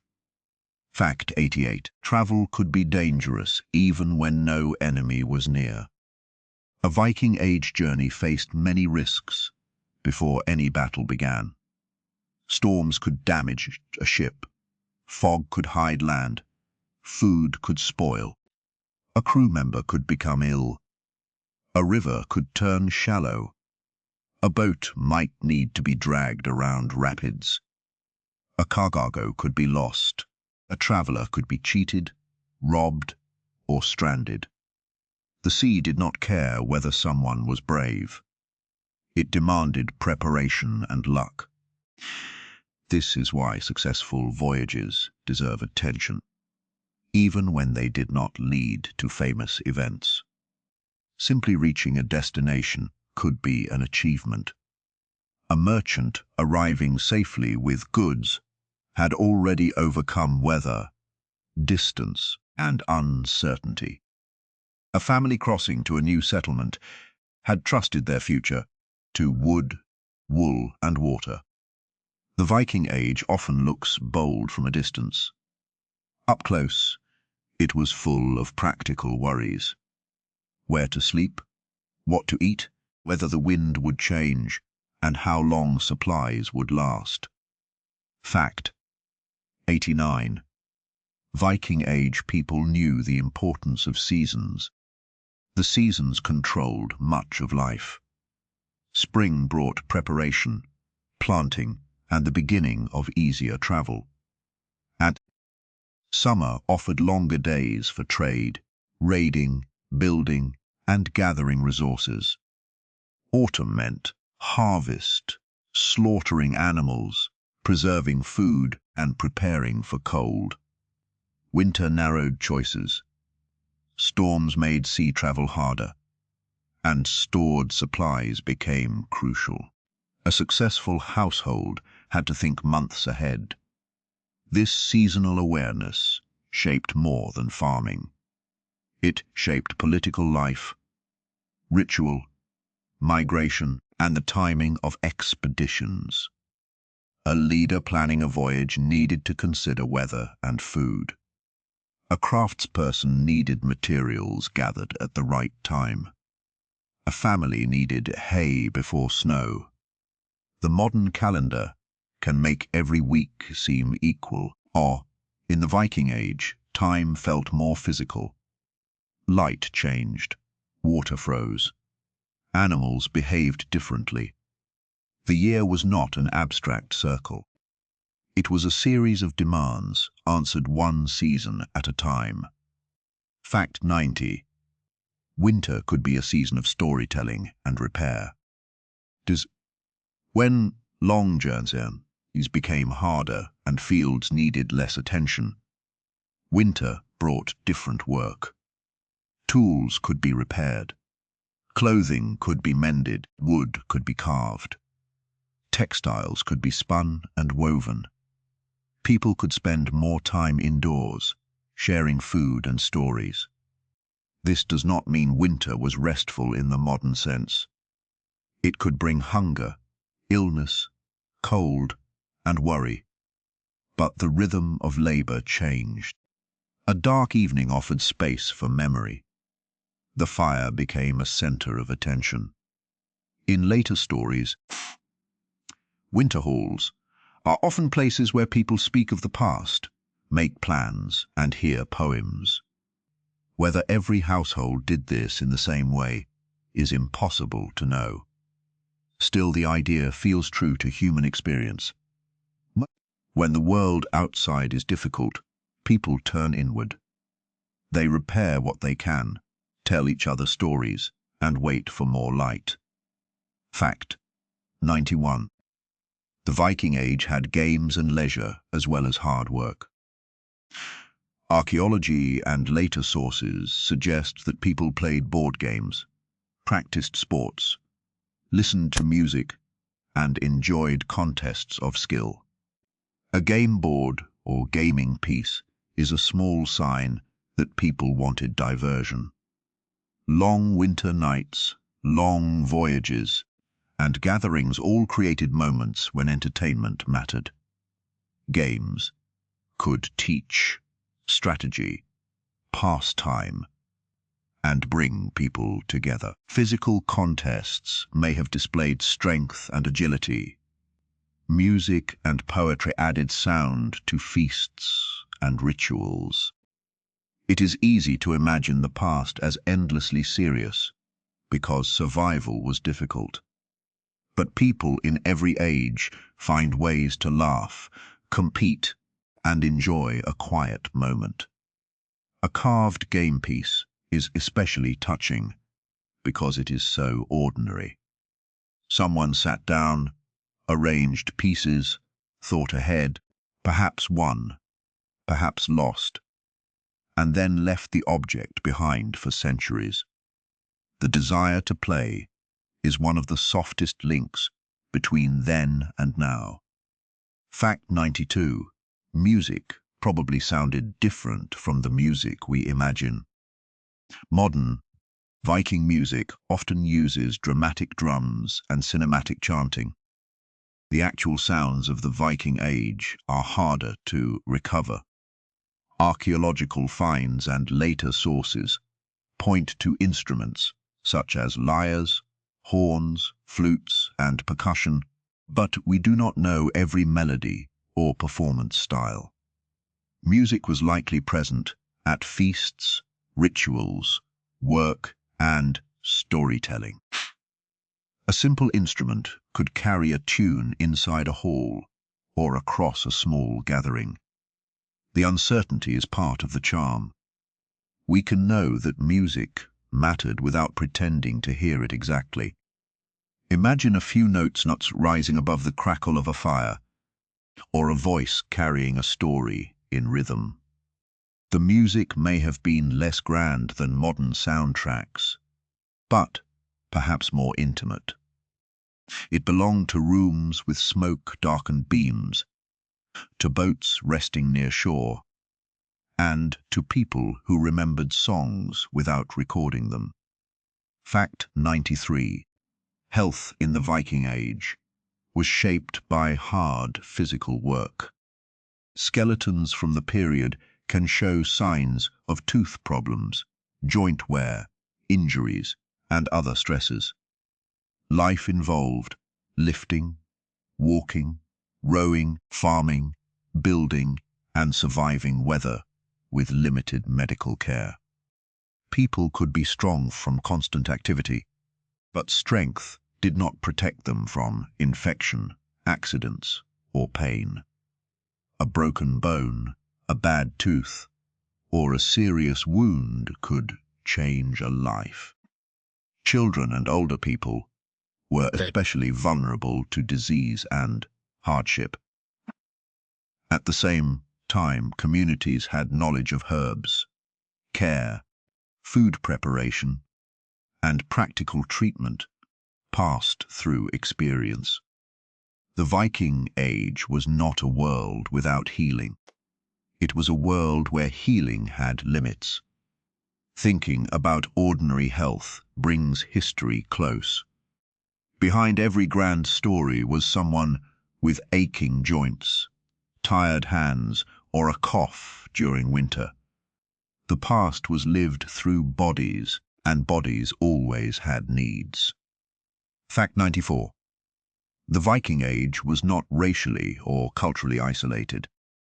Recent archaeology and genetic research, alongside older evidence of trade and travel, show that Viking Age Scandinavia was connected to people from many regions. Ports and trading towns drew travelers, merchants, captives, and settlers from different backgrounds. People moved through marriage, migration, enslavement, service, and commerce. This does not mean everyone lived in a modern multicultural city. Most rural communities were still local and familiar, but the wider network was diverse. A person in a Scandinavian town could encounter goods and people from far beyond the north. This matters because modern stereotypes sometimes imagine Vikings as a sealed, uniform group. The real world was more connected and more complicated. Identity was shaped by language, kinship, status, region, religion, and circumstance. The Viking Age was northern, but it was never only local. It was part of a larger medieval world. Fact 95. Archaeology often tells us more about ordinary people than written sources do. Written records from the Viking Age and its aftermath tend to focus on kings, monasteries, battles, and important families. Archaeology offers another kind of evidence. A broken pot, a bone comb, a spindle, whorl, a seed, a post hole, or a discarded fish bone can reveal ordinary routines. These traces may seem small, but together they create a fuller picture. They show what people ate, where they lived, how they dressed, what they repaired, and which materials they valued. Archaeology also teaches humility. A single object rarely tells a complete story. Its meaning depends on where it was found, what lay beside it, and what wider pattern it belongs to. The past is reconstructed slowly, one careful observation at a time. For a sleep history channel, that slow pace feels fitting.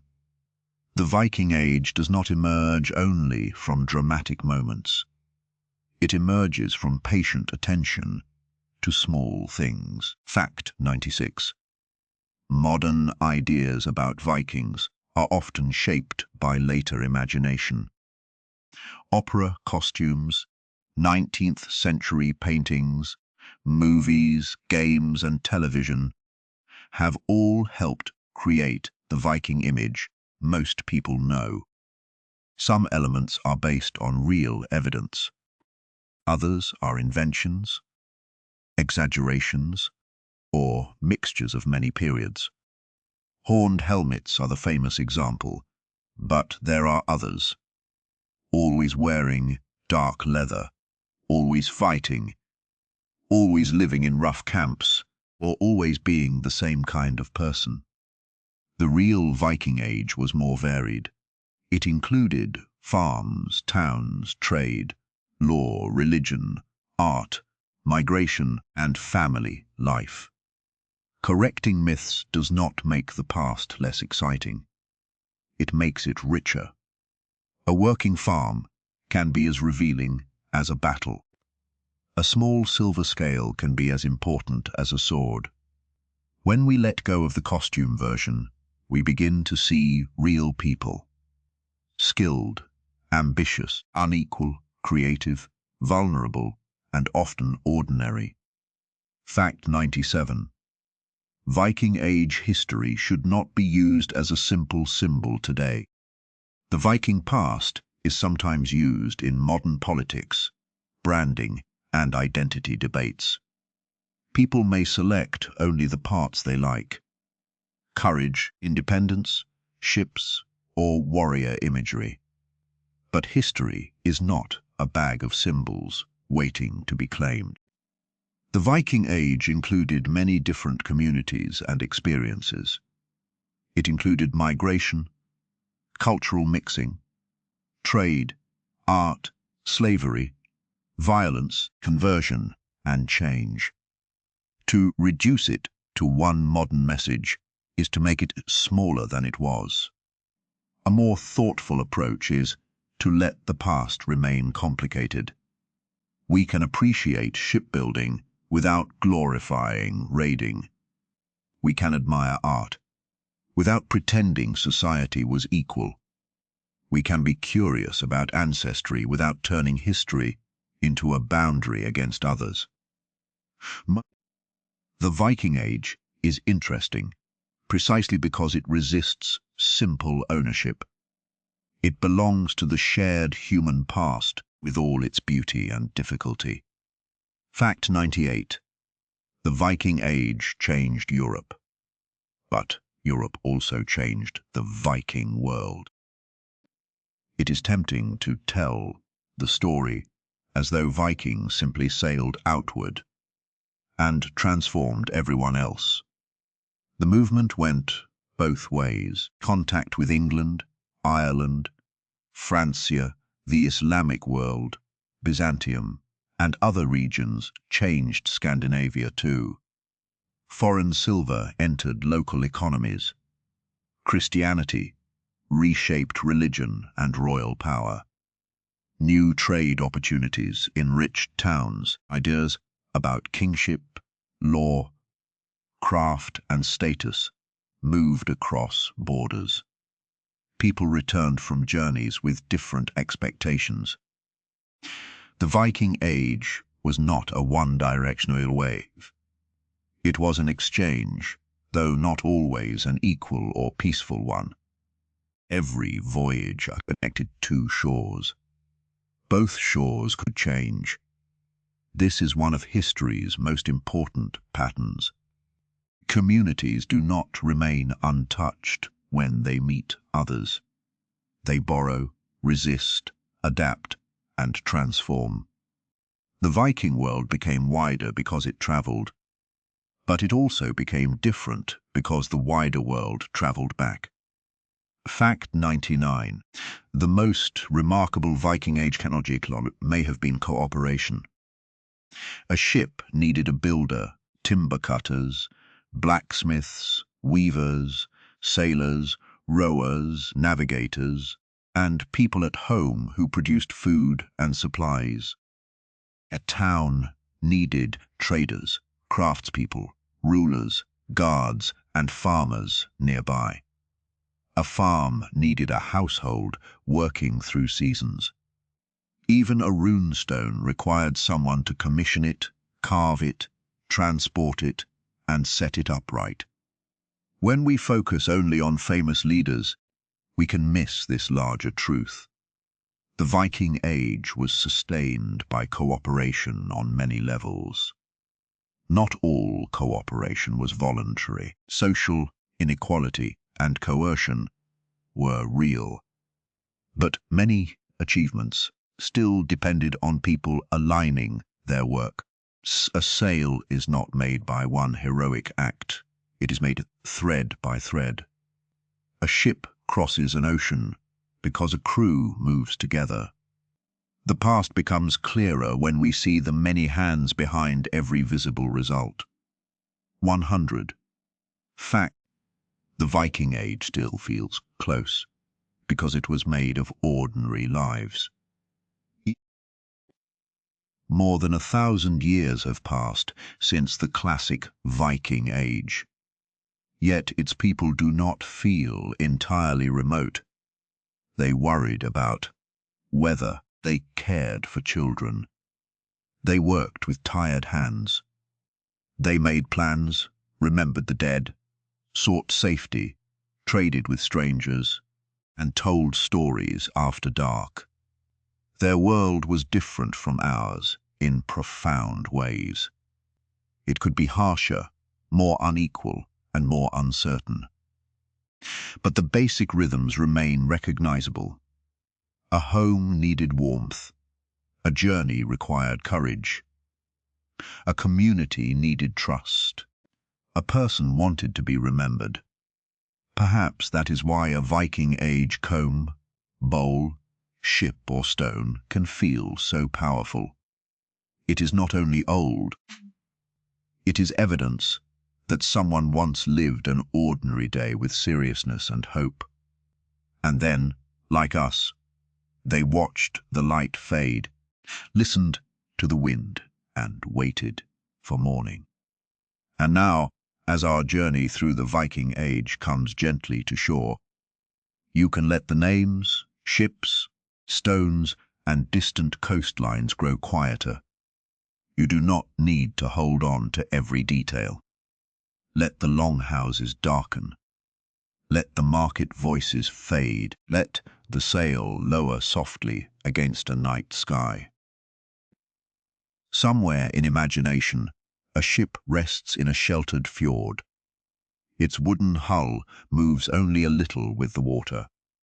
The fire inside a nearby house has become a small orange glow.